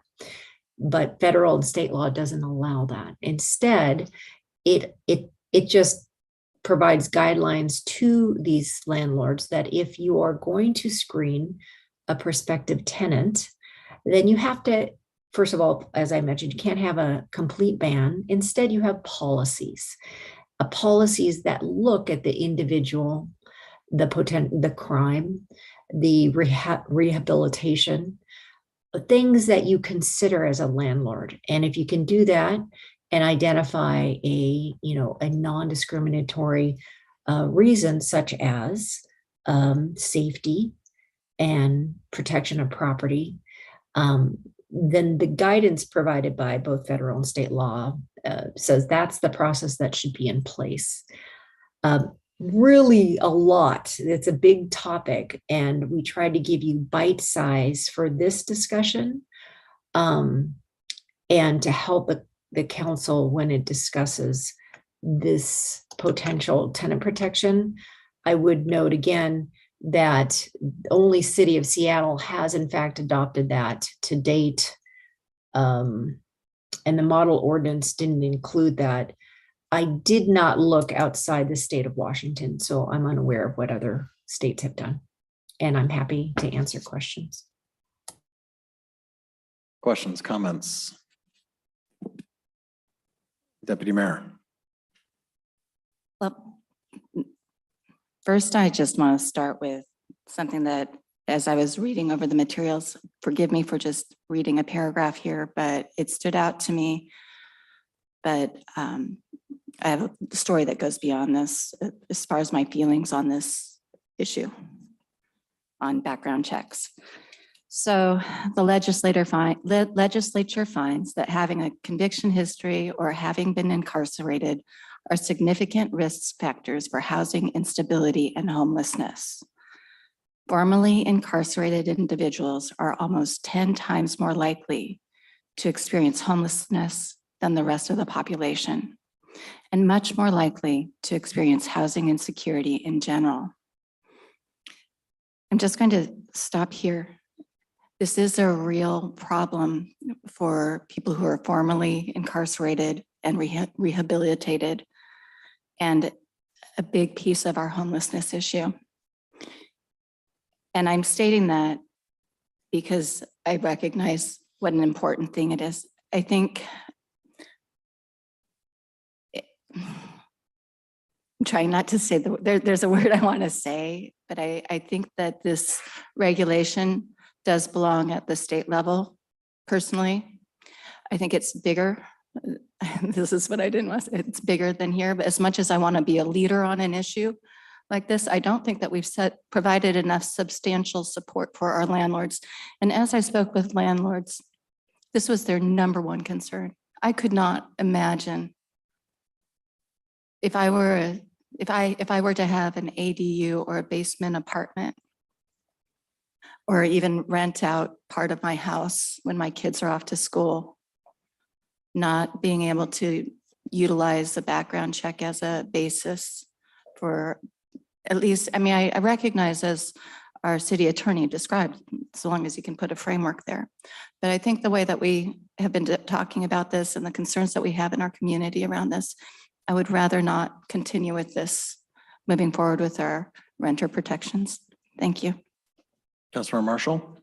Yeah, I agree with Councilmember O'Kane, and I think that landlords got to have the right for just basic safety for not only landlords, but the other tenants to check for criminal background. And the good news is we have that federal framework in effect to prevent the discrimination. It's not perfect, but it's there. It's supposed to require you to look at the conviction, look at the time from the conviction, look at something the person has, how they have behaved in the interim. We're supposed to look at the individual. So I don't feel that we should go down the path of preventing landlords from running criminal background checks. Councilmember File. Thank you. I also have to agree here. quite frankly, you know, where I live now, I had to complete background check. And as my children aged, they also had to complete background checks. I know what my commute was like before this was required, and I know what it's like now, and I appreciate it.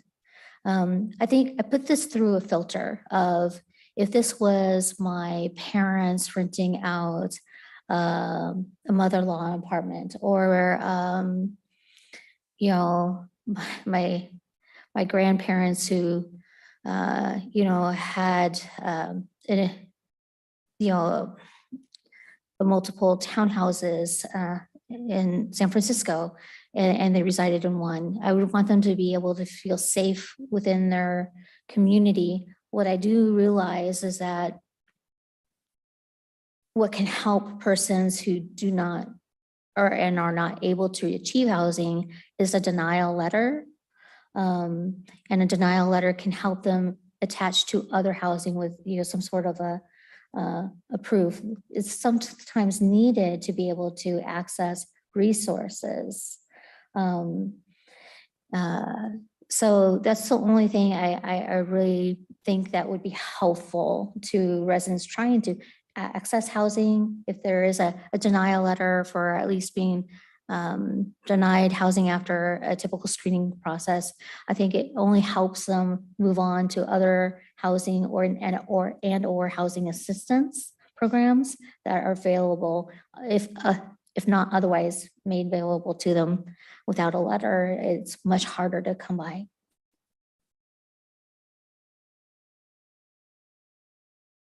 Councilmember Shrubnik. Yeah, I want to agree with others who have discussed this issue, and, you know, some of our commenters tonight from the public of the work that they have gone to provide and improve the safety of the rental units and the buildings that they manage. And that wouldn't have been able to happen without background checks and the due diligence that they put into screening tenants. So I really appreciate that. And I'm very comfortable with the guidance that the state AG provided around how to interpret the Fair Housing Act, and not to have blanket criteria around blanket rules around certain kinds of convictions, but rather to take into account the severity and recency and the rehabilitation of the person.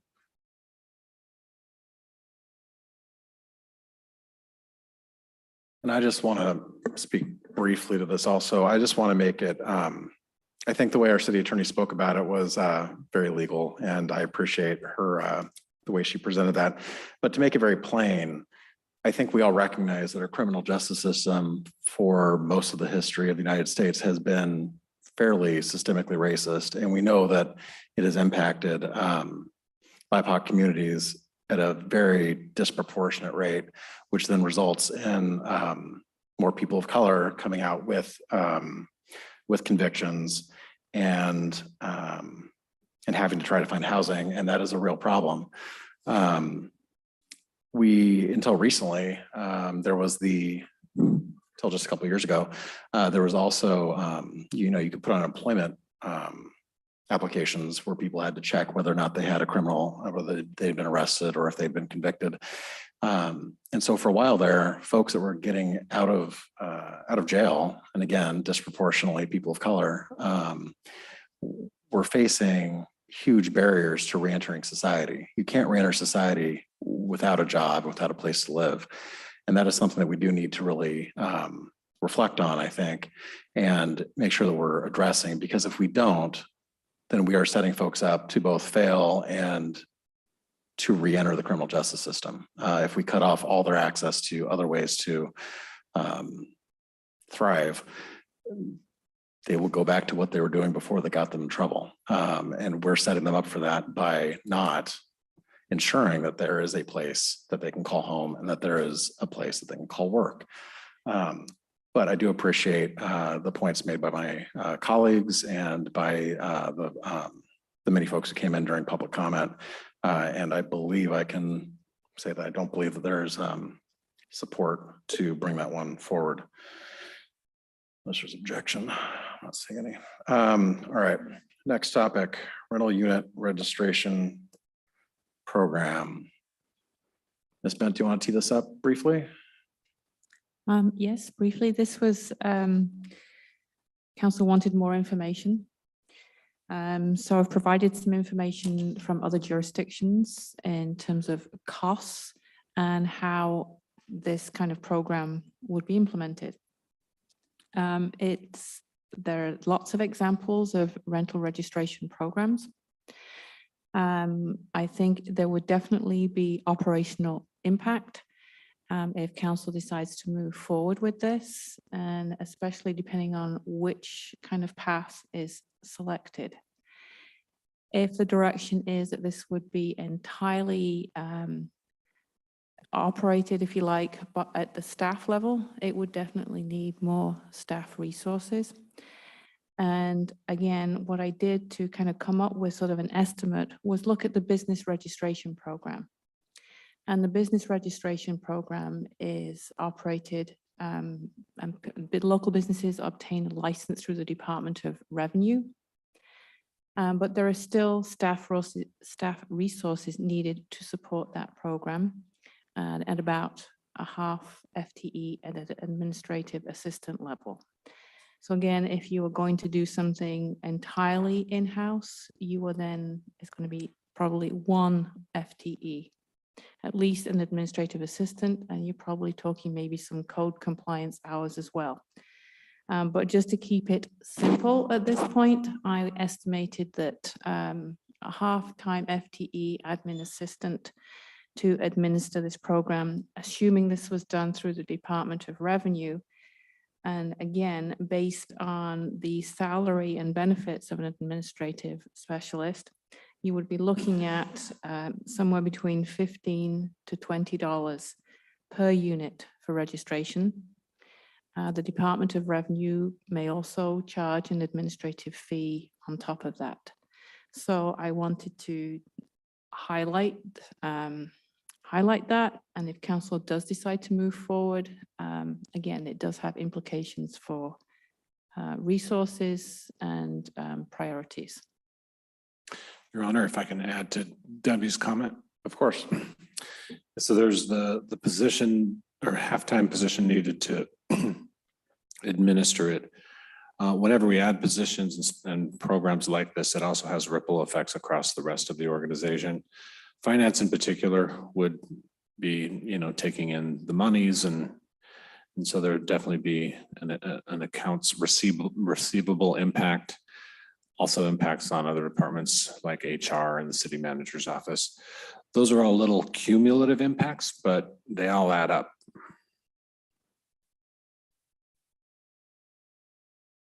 Councilmember Fowle. This is an important piece to consider.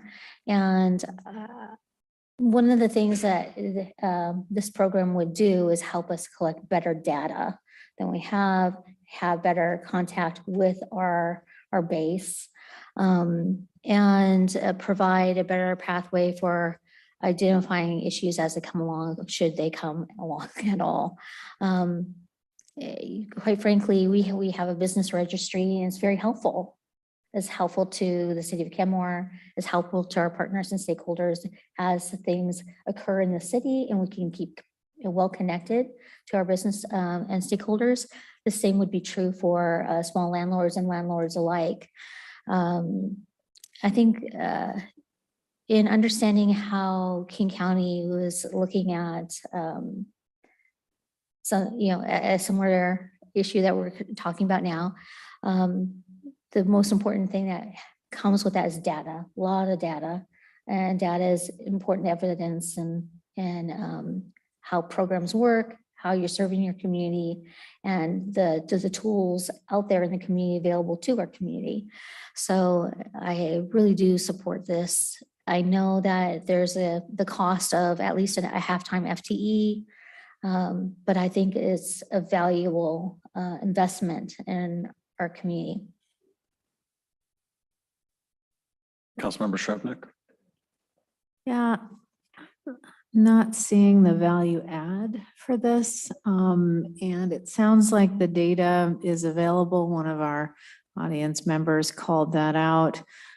So I would be interested in finding out more, maybe how much that costs. I'm guessing it's a fairly low cost, but I could be wrong.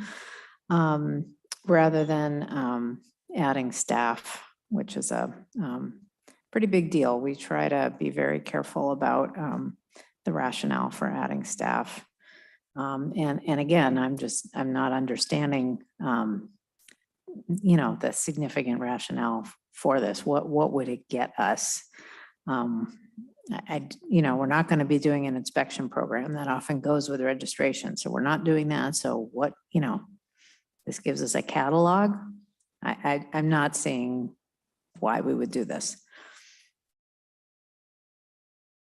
Deputy Mayor.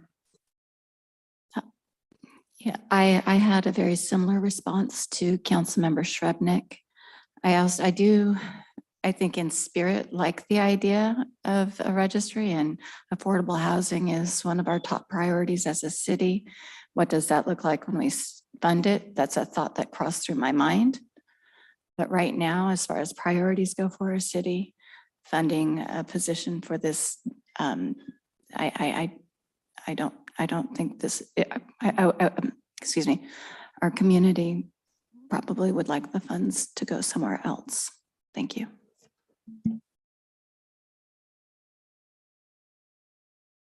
Any other comments or questions? Councilmember Kugler. I have similar thoughts as Deputy Mayor O'Kane and Councilmember Shrevenick. At first, I thought this might be kind of easy to tack on to our business registration, but then I thought about, what's the benefits of that ongoing, relationship and services and value to them. And I also think it's more of a catalog than it is like the business registry. And I also think that if we could get that data, it would be helpful to know what the number of units are in our city, but also to have that direct communication with those who are landlords. Councilmember File. Just one last thought on all this. City of Kirkland has a registry program, for example. They had some complications where it kind of bumped into some code related issues with business registry that they had to work through, but they found it helpful. So maybe more information would be helpful before making any sort of decision on this. Maybe it's something we return and ask for more information on.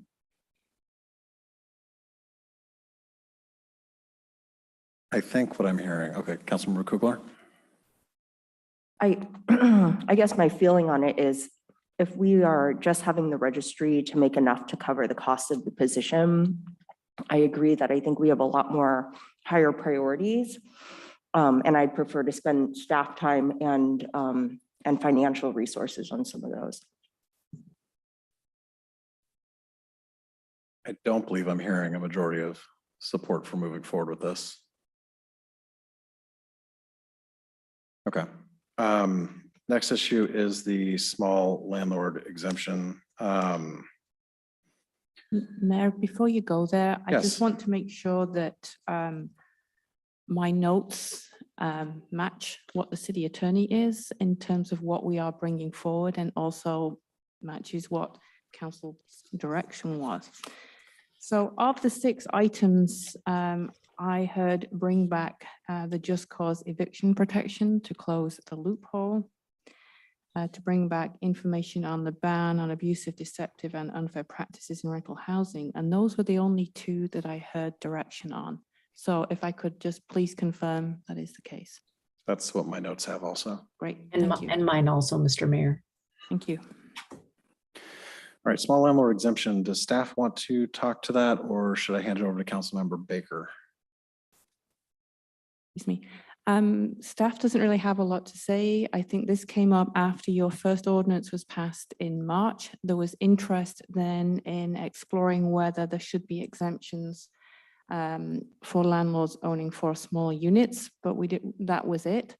I think there was also some council discussion at the time about having that discussion after you had had the full discussion of the suite of rental protections, which is where we are right now.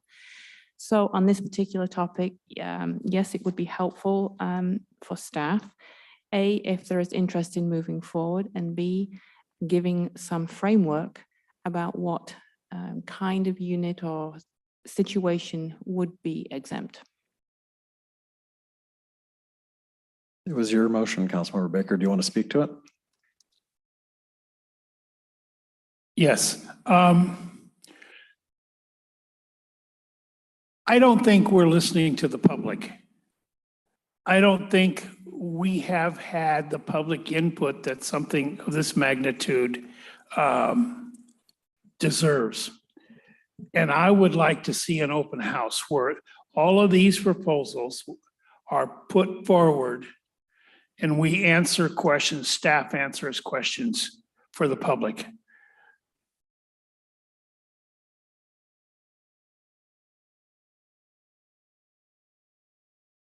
Councilmember Marshall. Yes, I'd like to see the staff come back with a model ordinance exempting small landlords from our adopted ordinance 220545. At least I'll stop at that now, and I renew it for the future ones as well. Defining small landlords as those renting out 4 units or fewer. We definitely had skilled and passionate advocacy.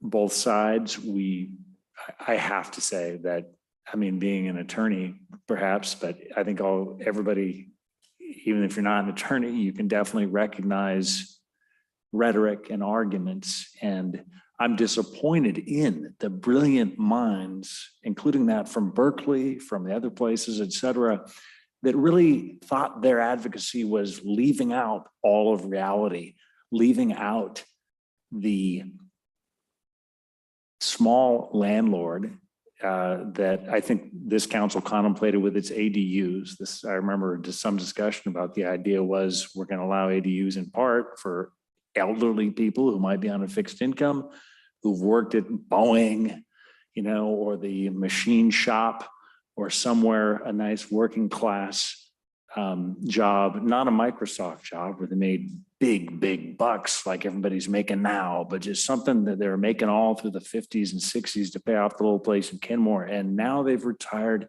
and they're just trying to rent it out with the ADU and get a fixed income.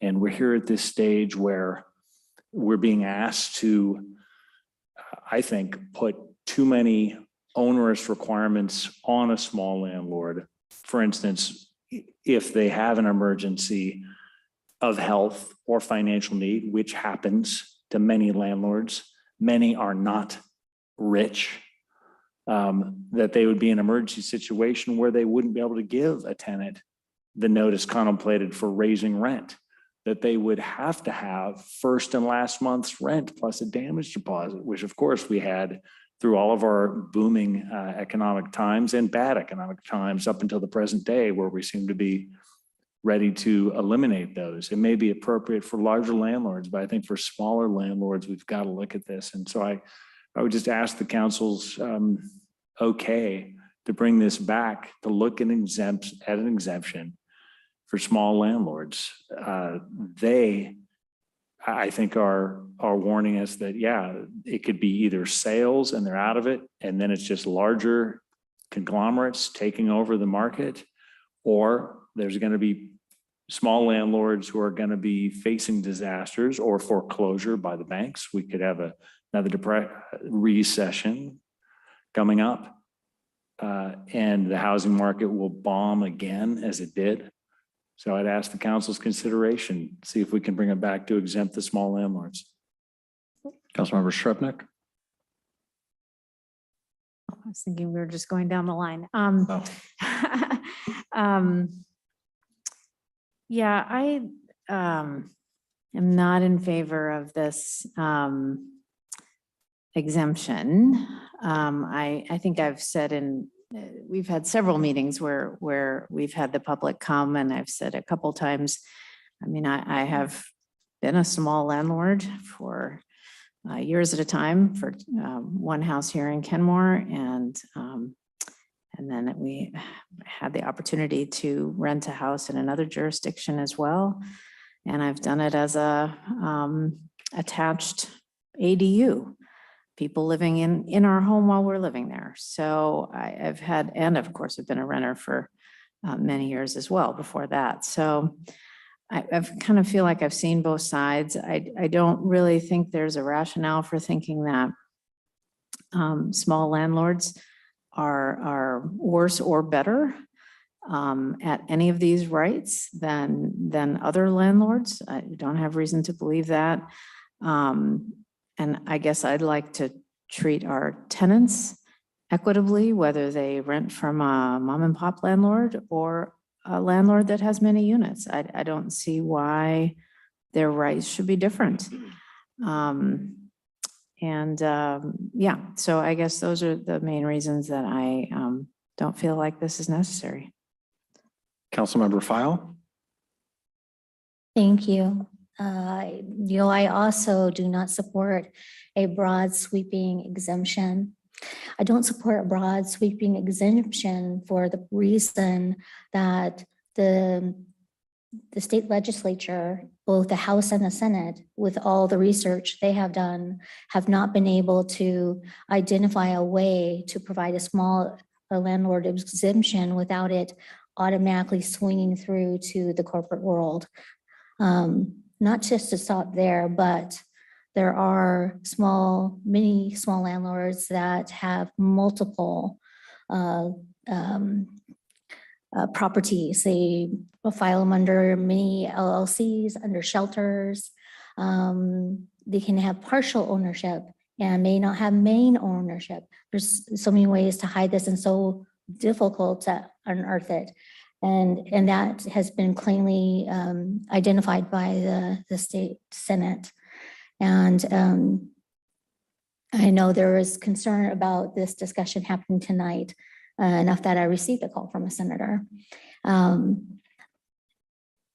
Going on from there, I believe that Seattle passed a very limited exemption, and it had to do with a background screening for mom and pops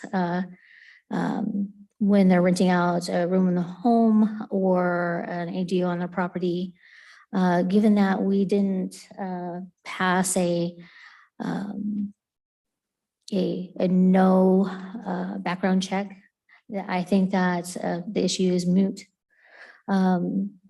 But we have met with a group of small landlords today, and there had not been part of a prior discussion on these issues and would really like to be included with some of the discussion. So I think it's best to table this until they have the opportunity to weigh in and work with our staff.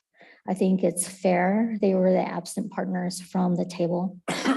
And I'm going to leave it there. Councilmember Kugler. I have a few different thoughts on this. So I also don't agree with an exemption applied to all small landlords. I think we, pass those regulations, understanding that there are all different types of landlords and different scenarios and situations. And I think it makes sense that we apply those regulations fairly to all, for all of our tenants or renters. I will say that, and I said this in a previous meeting, like after listening to landlords and residents in our city, I can see where that surprised a lot of people, where our regulations surprised a lot of people. You know, not everyone's tuning in every Monday night to our meetings. And so I think if we want to talk about individual aspects of the regulations, I think that that would be a fair approach. And in fact, many of them told us tonight and through communications that they also agree in tenant protections, just not all of them the way that we necessarily voted on them. So I'd be open to a further conversation, but I don't agree with the broad sweeping exemption. Councilmember Baker.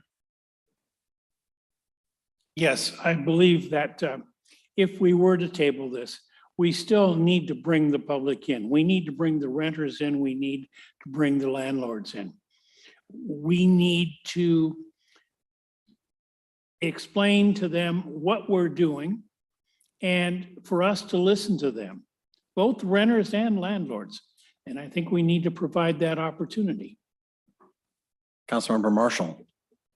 Well, I think I'm happily inspired at the moment, because if this is seems to be going towards a consensus towards further discussion with a more refined approach regarding small landlords or other specifications there, I definitely want that to happen. I just wanted to offer that we're talking about a blanket approach or a one-size-fits-all approach. I've got to say that's what we're doing with our landlord tenant with all these requirements here. It is blanket. It doesn't take into account any differences. If that's what we're thinking, it shows promise that we're thinking about some differences in situations, which is just, which is fair and equitable. So I'm encouraged by that.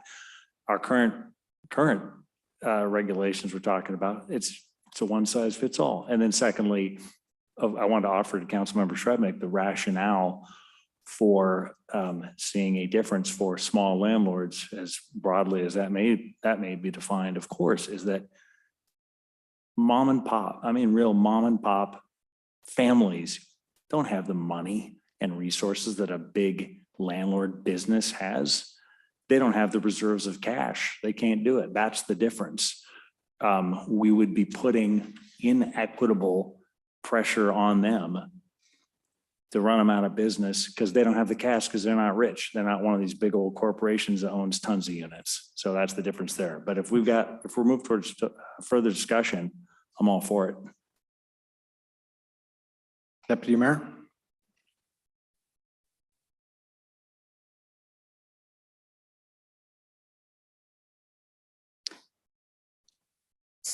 So there are a few points that I would like to make here, and I absolutely recognize the importance of both our renters and landlords being heard. I also want to recognize a couple of things along the lines of, we have had a lot of discussion over this past several months. I think it's important, if we're going to bring this conversation forward to our community, that we do so with urgency so that we don't delay the decision making. So before we come back with our ordinance that we're going to move forward with, I think it's important to have urgency about bringing these communities together in whatever matter, if that's the direction that council needs to go, or that we as a community choose to go. At the root of this, affordability was our top priority in 2021 into 2022. We need to give credence to the action and work that we've put towards this. Access, equity, and stability are things that we need in housing throughout our region today. We as a small community are making major strides. I'm incredibly proud of the work that we've done. And I think we need to acknowledge that major concerns by our landlords, both our small, or actually I've only, I think, spoken with smaller landlords. We've heard from the associations. But the major concerns, I hope, that our landlords, who we care about and we know are major contributors to our community, they are providing housing for not only low income, but our middle income and even higher income people today. So housing is so important.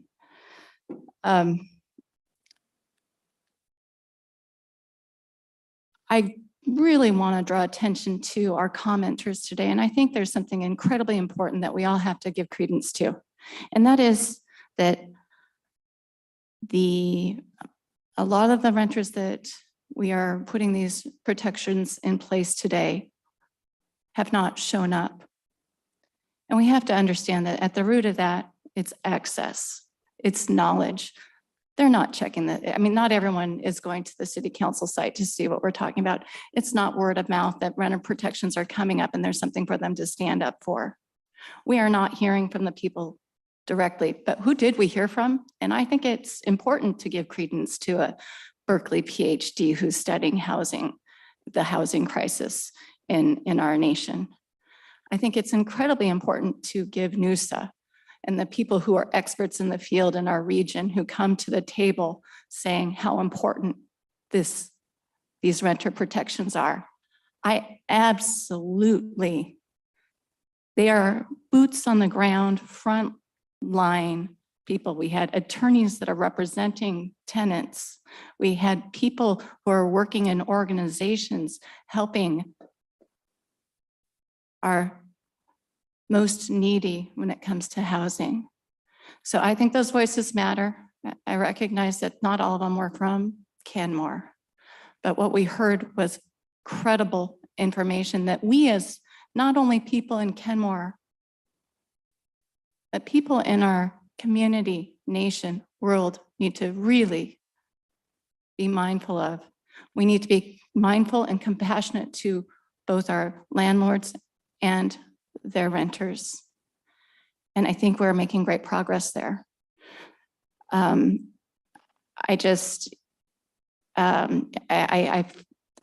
think that's the main thing that I wanted to draw attention to. We are in a housing crisis. It's getting worse. These protections are a drop in the bucket. And what we did, I know there are some impacts on our landlords, but honestly, we didn't. I think they're very mindful and limiting.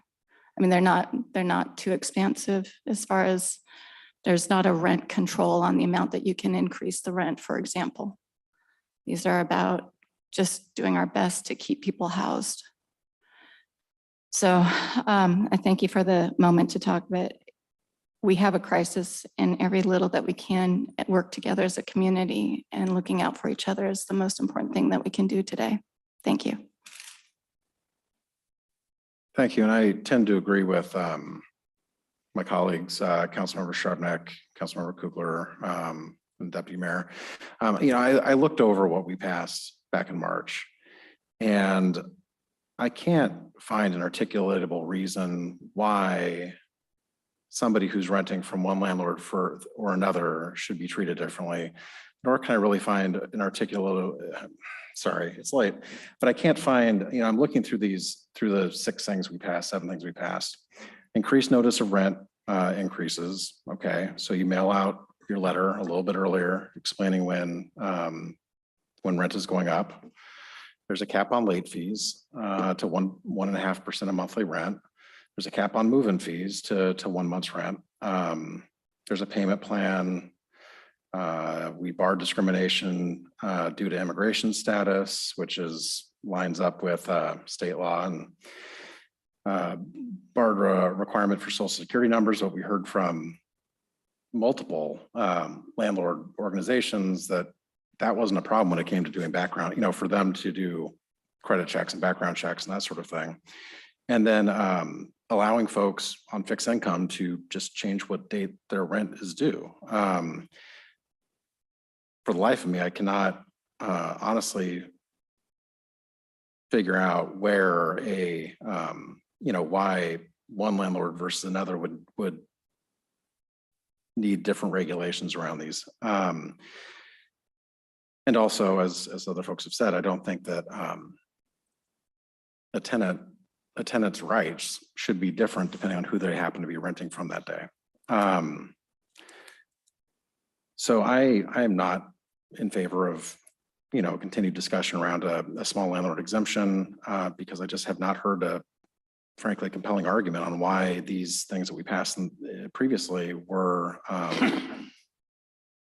why an exemption would be needed for any of these particular things. I could understand, frankly, if we were having a discussion around criminal background checks, I could totally understand a discussion around, especially folks with ADUs or DADUs or that sort of situation.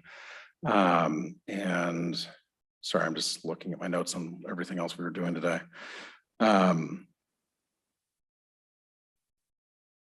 Yeah, but I can't see a justification for exempting out small landlords from, frankly, I think I don't know, most of what I think we did last time was I think carefully thought out and justifiable. And I do want to recognize what Councilmember Baker said. I do think that, well, we did frankly have multiple council meetings around this issue before we had a final decision. And we did hear from landlord groups. We could have done a better job reaching out to specific local landlords. So I do want to recognize that. I do think that your lobby group did a very poor job of communicating with all of you also, because we were in communication with the Rental Housing Association, and I kind of was under the assumption that they were talking to all of you. I'm sorry. And I've had conversations with their folks since then, and they have told me they're getting heat from all of you, and frankly, they deserve it. That's their job, and they didn't do it. If they were doing their job, we would have heard from you, and we could have folded a lot of that stuff in, or at least heard from you before we did it. So I do appreciate all of the input today. From the bottom of my heart, I really do appreciate our everybody who came and testified today. But personally, I'm not supportive of making a specific cutout for small landlords. Councilmember Shrubnik and then Councilmember Marshall. Yeah, you said much of what I was going to say. I'll just kind of underscore, I think, it may not be visible to everybody here, but we do hear from the public over the last several months as we've been working on this issue. We get email and, I think on balance, we've actually heard from far more small landlords than we have from advocates on the other side. So, and you could see a pretty even split today in the, I think probably more than 20 public comments that we had even today. So I think, to be fair, we have heard from both sides and could have done a better job of doing outreach earlier on, but ultimately I think we have heard what the issues are and hope that we addressed some of the most challenging ones. So, for example, the criminal background check issue. Councilmember Marshall. Well, and with all due respect for everybody here, I do not see how you could not see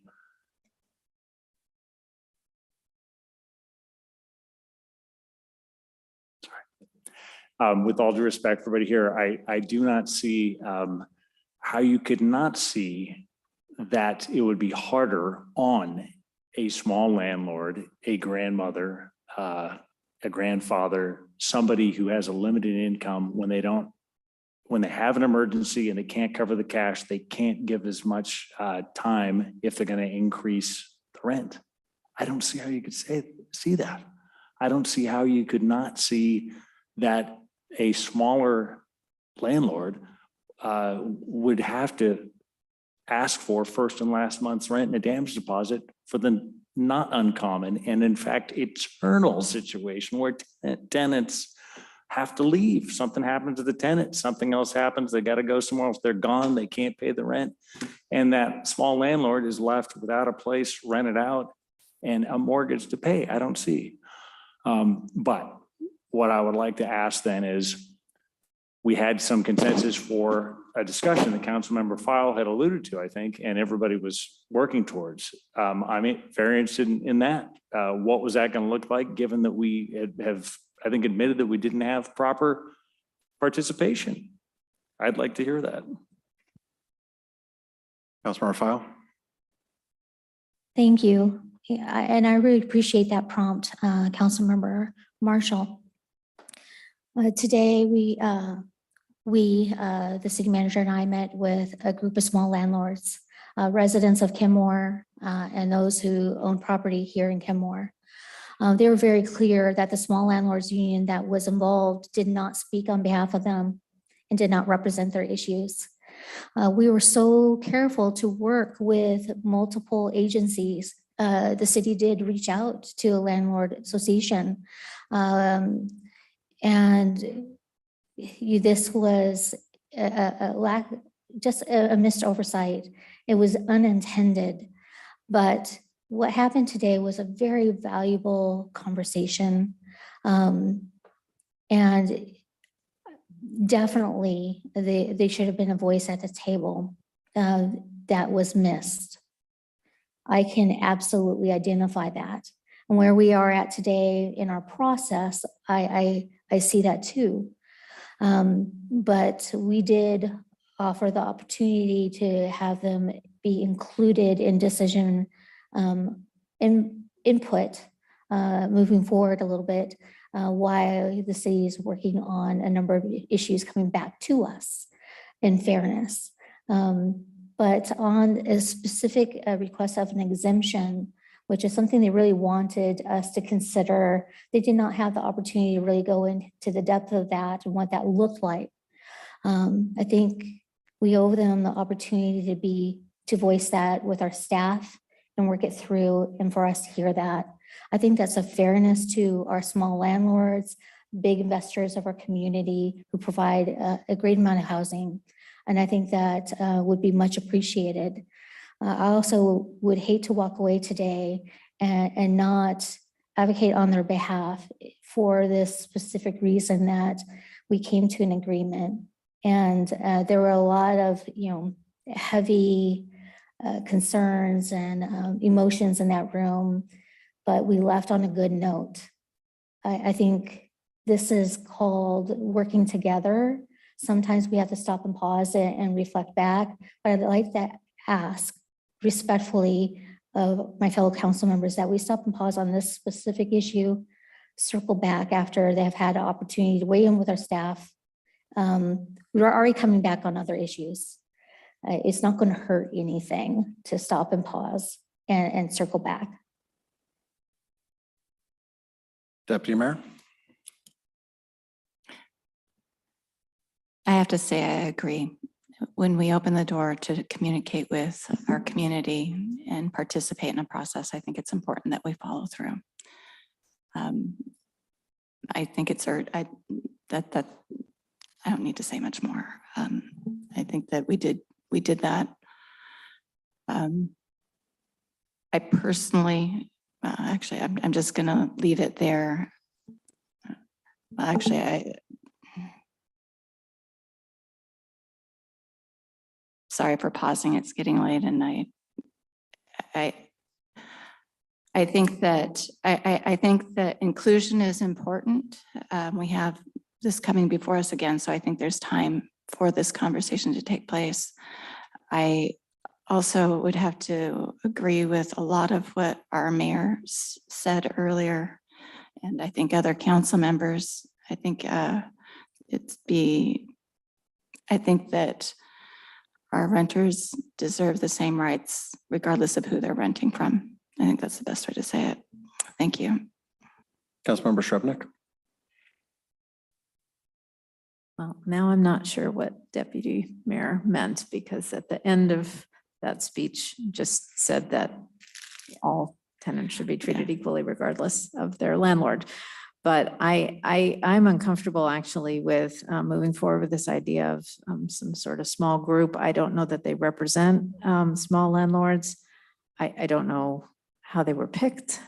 I'm uncomfortable with them being privileged over the other people who took the time to give us input. I'm not comfortable with it.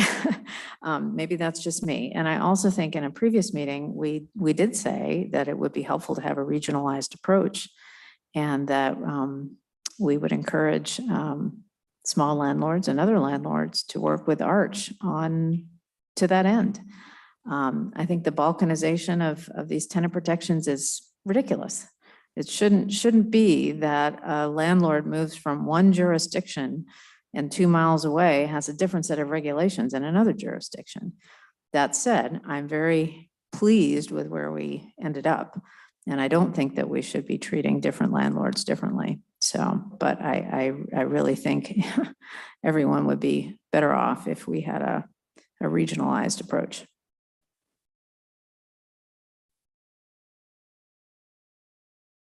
I'm going to speak first if I could. Okay.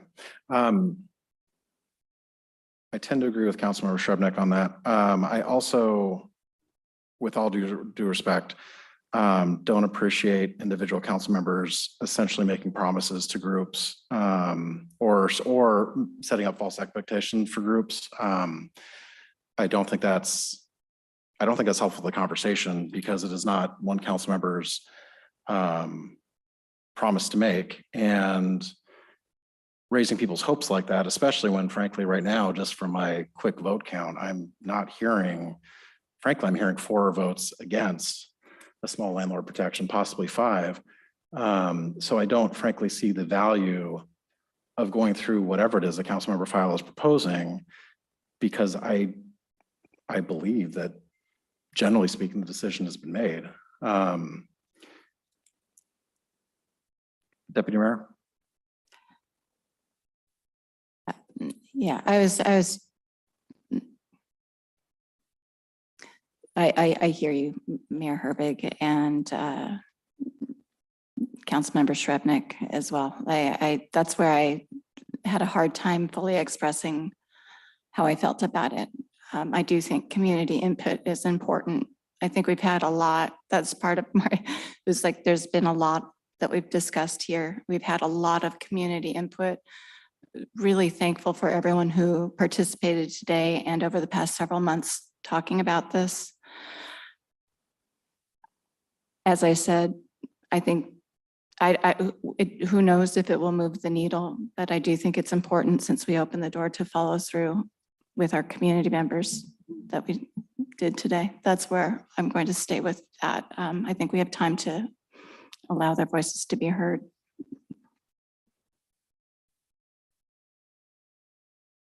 Councilmember Marshall?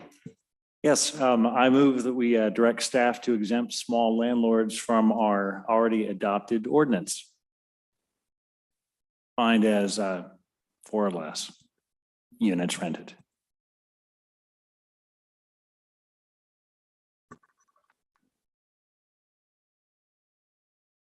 Motion dies for lack of a second.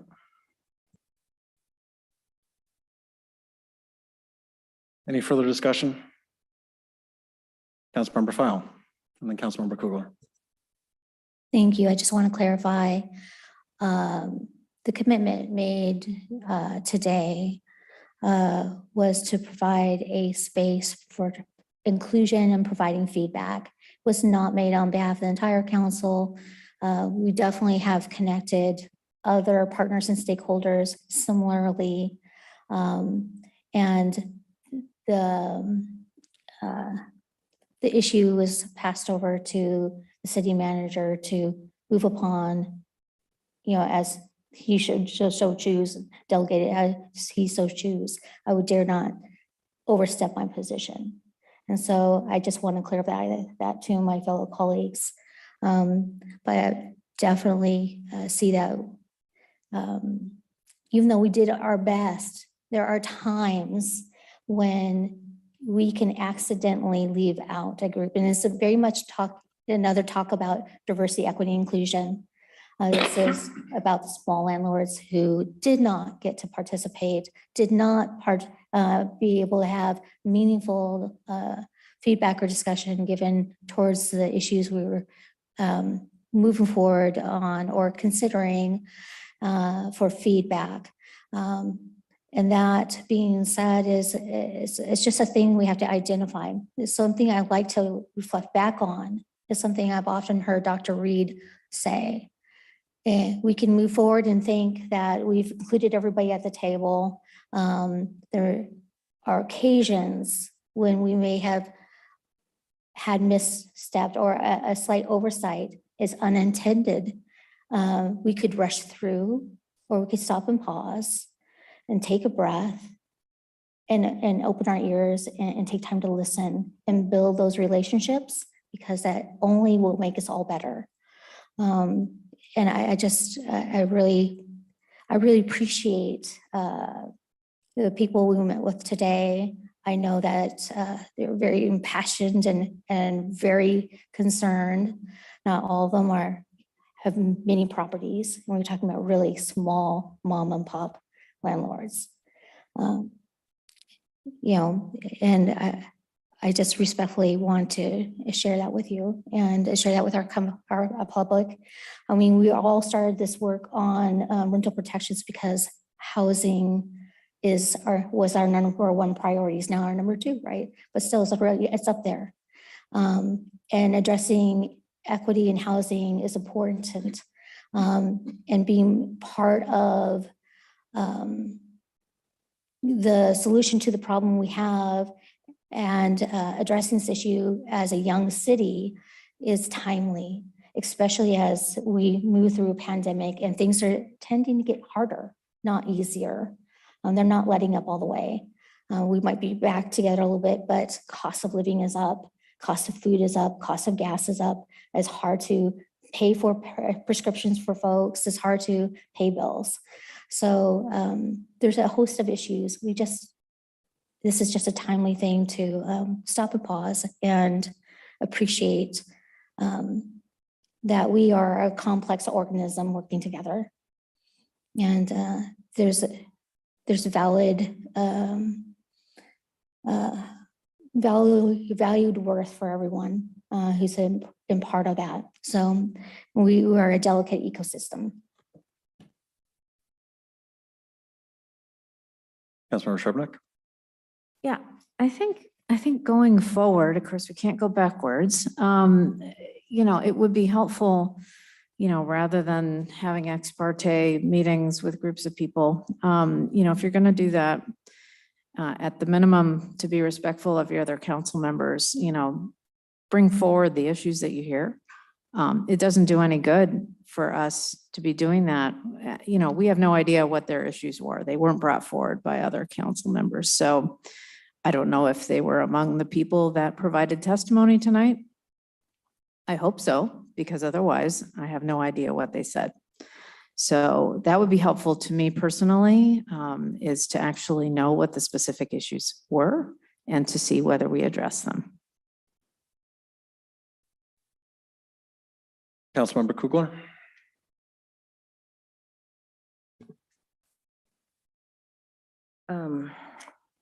I think we're all suffering from it getting late. I think we moved quickly on the initial regulations, in that many of our landlords in our city were not aware of the conversations we were having until it was pretty late in our process, I think, the community members who are speaking up are a part of our community, and there is a real impact on them. And, regardless of our decision long-term, we have to live with that. And the reality is, I think landlords provide a service. They're essentially small business owners, and there has to be value for them as well as the renters for that relationship to work. The other thing is, there are a lot of people who own properties for like a lot of different reasons. And I'm particularly interested in the people who have homes that can rent at very low or below market rate. I don't want to tip the scales so that they are selling, because even though someone else could buy that house and it would be great to add, additional homes to our market, being able to rent a house is really limited. Being able to rent a house in Kenmore is really limited, and especially renting at low or below market is very limited. So I think it's worth, as Councilmember File suggested, like pausing and hearing those voices and hearing those concerns, and then we can still choose to move forward how we think best. So I guess I would move to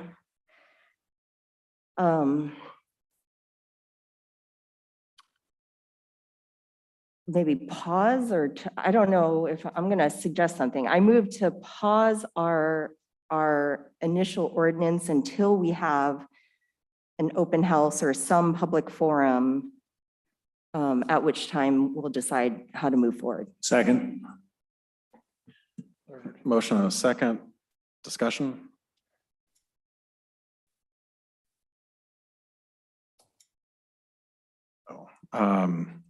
Madam City Attorney. Thank you, Mr. Mayor. Just to clarify the motion, could I ask the motion maker what pause on the ordinance means? Or do you mean table the current discussion, which is very different than a motion pausing an already effective ordinance? We can't pause it. You can bring it back for consideration, but a motion would not pause an existing effective ordinance. Then bring it back for discussion. Second. All right, motion and a second. Discussion. I'd still like clarification. I'm confused. I was moving to bring back what we already passed for further discussion. What you passed last March? Yes. Yeah. Plus the new stuff you discussed tonight, or? Yes. So Second. everything. I'm sorry, I couldn't Okay. hear. I think we have a motion. We have a second. I think at this point, we're somewhat clear on exactly what that was. So I'd like to enter into discussion. Councilmember File. Thank you. I'm very concerned at any attempt to bring back an entire ordinance to be re-evaluated. To recall an ordinance is a very serious thing, and it cannot be done lightly. And I want to make sure that's understood. And I think that's why we have to move from the point we are at today with what's before us today and onward. It creates a whole host of issues that I don't think we are prepared to even remotely address the complexity of, let alone the amount of staff time that would cost the city to do that. Would further cause great confusion to our community who's already, drafted new leases and whatnot. I think the ramifications of the motion are very serious. And for that reason, I can't support it.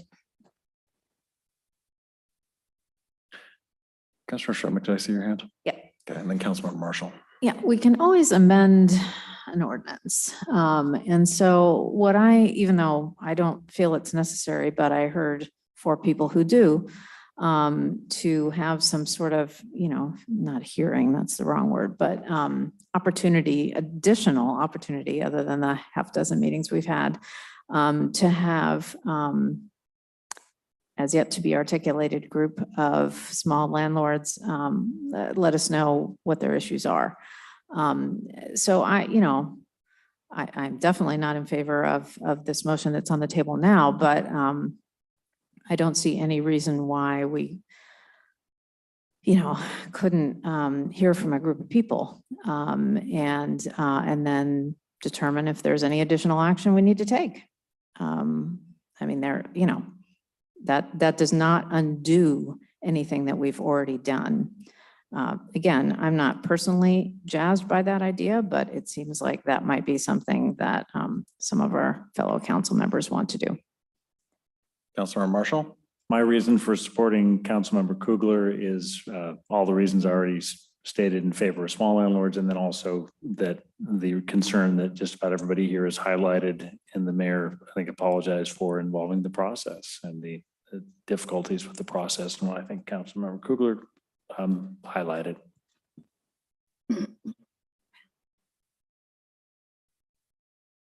Deputy Mayor?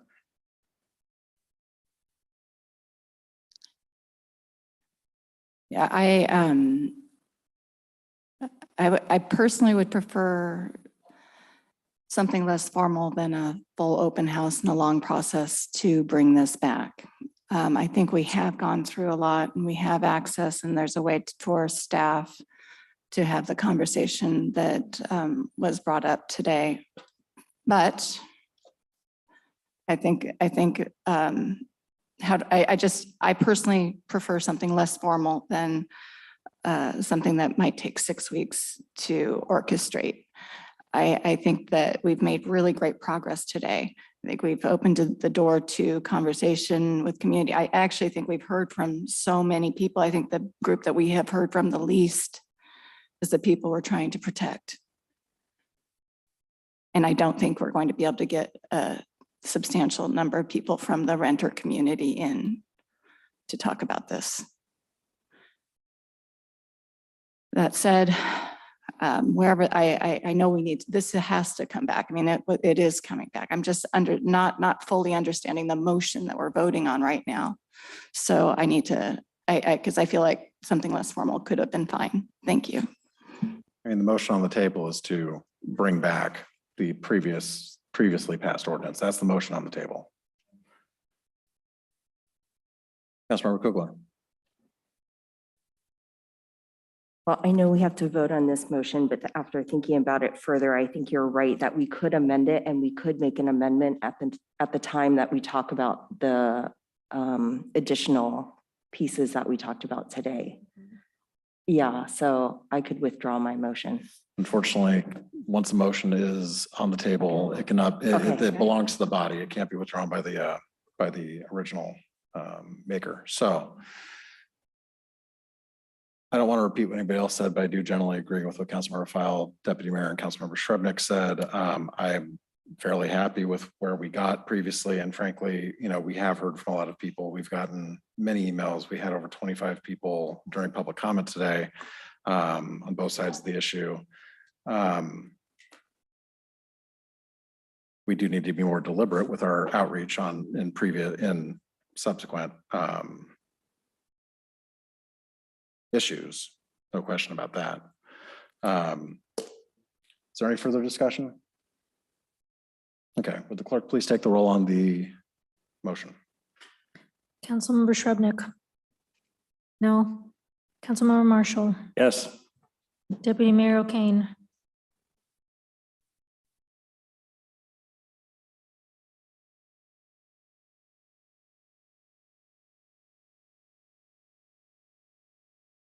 Mike.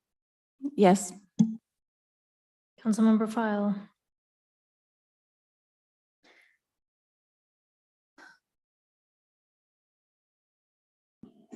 No. Councilmember Baker. Yes. Councilmember Kugler. No. Mayor Herbig. No.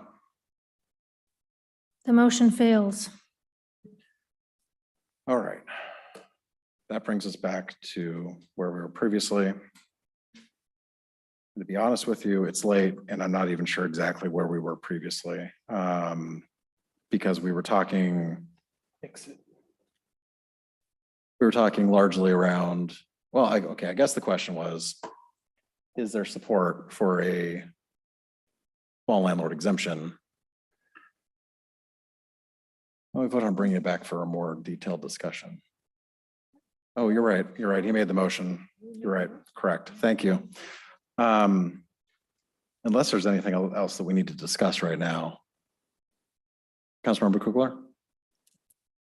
Well, I think there's still the topic of an open house, or what is that forum for landlords? Councilmember Shrubnik? Yeah, and on that topic, I'm hearing allusions to staff taking care of it or staff having conversations. And I guess I'd like to get clarification on what is maybe already in play. Yeah. Councilmember Baker?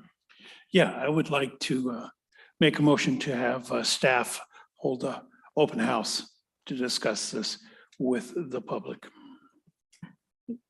Wait, can I? Second. All right, we have a motion, a second. Discussion? Is it possible to table, can I make a motion to table this discussion until after, to table this motion until after the small landlords have an opportunity to have the informal discussion with our staff? I mean, I think that's what the motion was for. Well, I mean, No, not necessarily. he wants a town hall. Staff to hold a public meeting. Yes. Open house to discuss what we're doing. Yeah, some motion to table is in order, if that's what you want to do. Absolutely. I want to table that motion. A public forum is a huge burden to our staff, especially at a time when we haven't had the feedback from this small group. This is just jumping way far ahead when what we need to do is just back up a little bit and listen and then move forward together, not asking for a whole lot. Second. All right, we have a motion and a second to table. It is a non-debatable motion, if I remember correctly. Correct me if I'm wrong, City Clerk. Motion to table non-debatable? I believe that's accurate, but I would ask the city I believe clerk. it's non-debatable. Oh, clerk. Well, if Councilmember Baker says it, I believe it. Yeah, I was gonna say I can't verify that on the spot. I'm sorry. Okay. Well, I'm going to rule that it's non-debatable because I'm pretty dang sure it isn't. So would the clerk please take the roll? On the motion to table, Mayor Herbig, Yes. Councilmember Kugler, Yes. Councilmember Baker, No. Councilmember File, Absolutely, yes. Deputy Mayor O'Kane, Yes. Councilmember Marshall, No. Councilmember Shrubnik. Yes. Motion passes. All right. So that motion has been tabled. Are there any other motions that we need to do before we can wrap up our discussion this evening? Councilmember File? I think no other motion at this time, but I do want to thank our staff for the hard work and effort putting this together, bringing this before us today. We certainly did put Ms. Debbie Bent to her track shoes on this issue. And I really appreciate you sitting through our complex back and forth. And I really thank you all. This has been a bit of a long process, but it's part of growing, right? We're a medium-sized city, we're only growing. And this is preparing us for more growth. So thank you. All right. I'm going to move on then. Next item is staff report. Mr. City Manager, do we have a staff report? Yeah, just a few quick items. Only take me about 20 minutes. I actually do want to really thank Debbie Bench. She has been phenomenal in this effort. In just a few months ago, this wasn't even on her work plan. So the fact that she made room for it, and we really couldn't have done it without her. So thank you, Debbie. Awesome. I just love being back in person. I hope you do too. It's been a long time. And really appreciate the council retreat last weekend or the weekend before last. And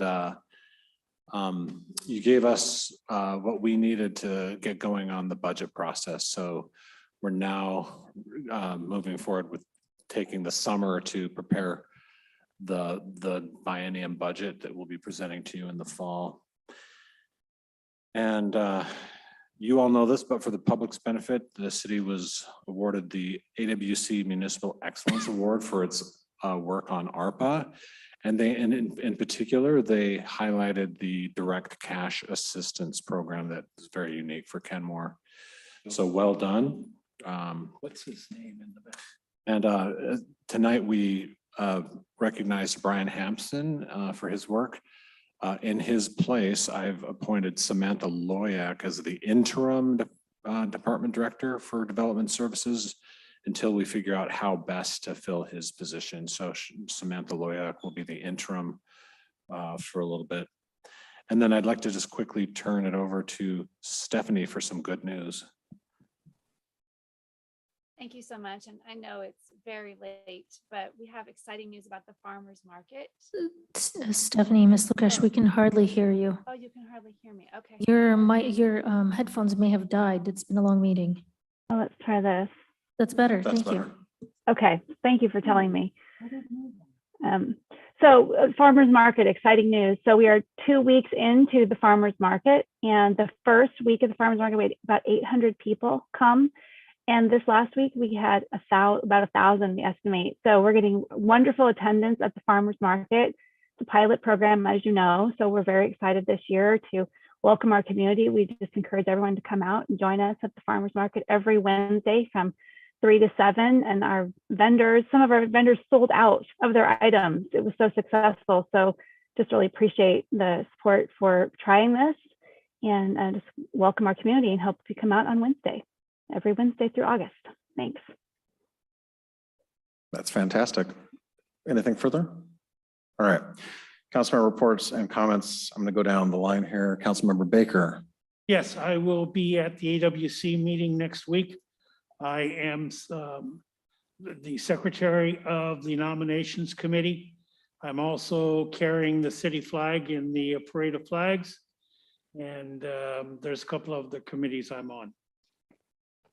All right, Councilmember Marshall. Question for Director Bent, if you know, did the cancellation of the Planning Commission meeting set back the missing middle schedule at all for this summer? Sorry to drag you back up.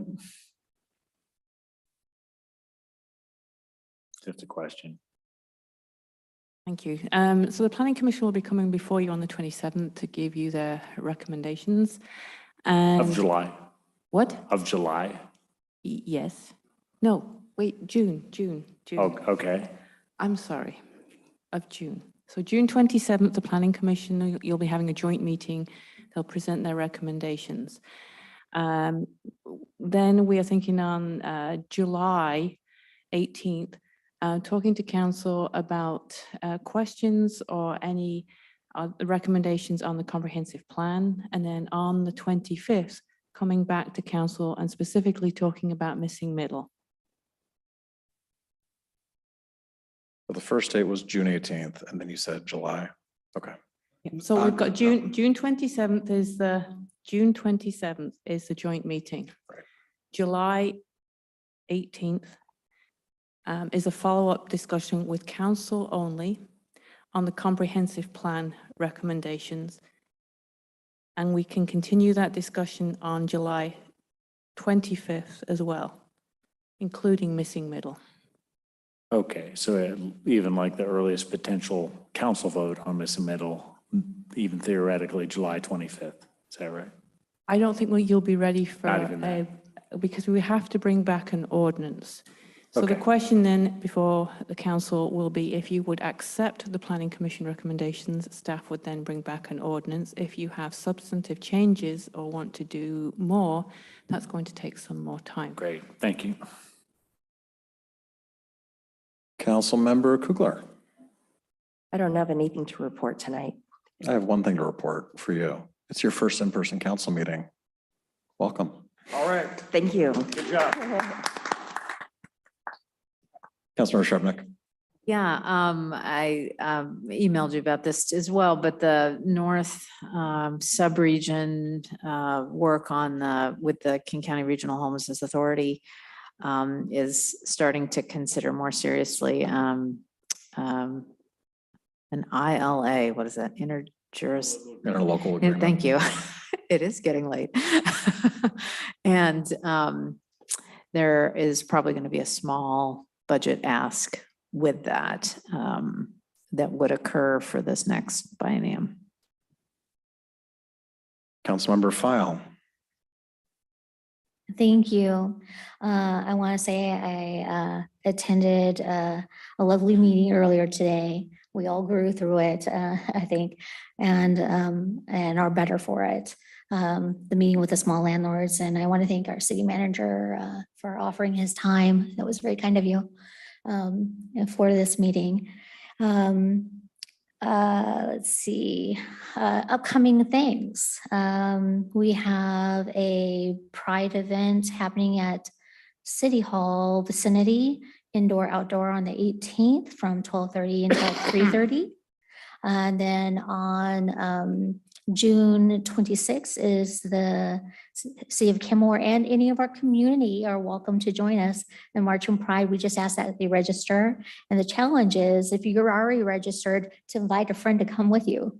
We're going to be carrying Kenmore and balloon letters. We've got an amazing banner. We're going to have a great presence. More information will follow as the security trends through. But I also want to stop and pause and celebrate the importance of Juneteenth and how far we have come as a country and how far we have come as a council and our city and our work we're doing with the DEI task force. Our commitment to equity and diversity and inclusion with our community is a beautiful thing. And I couldn't be more proud of our work.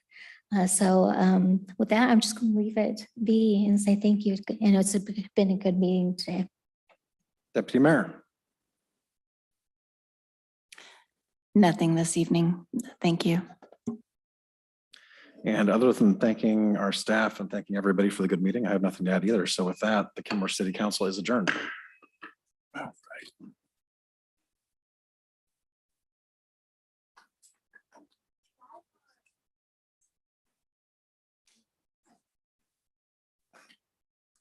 Good night, everyone.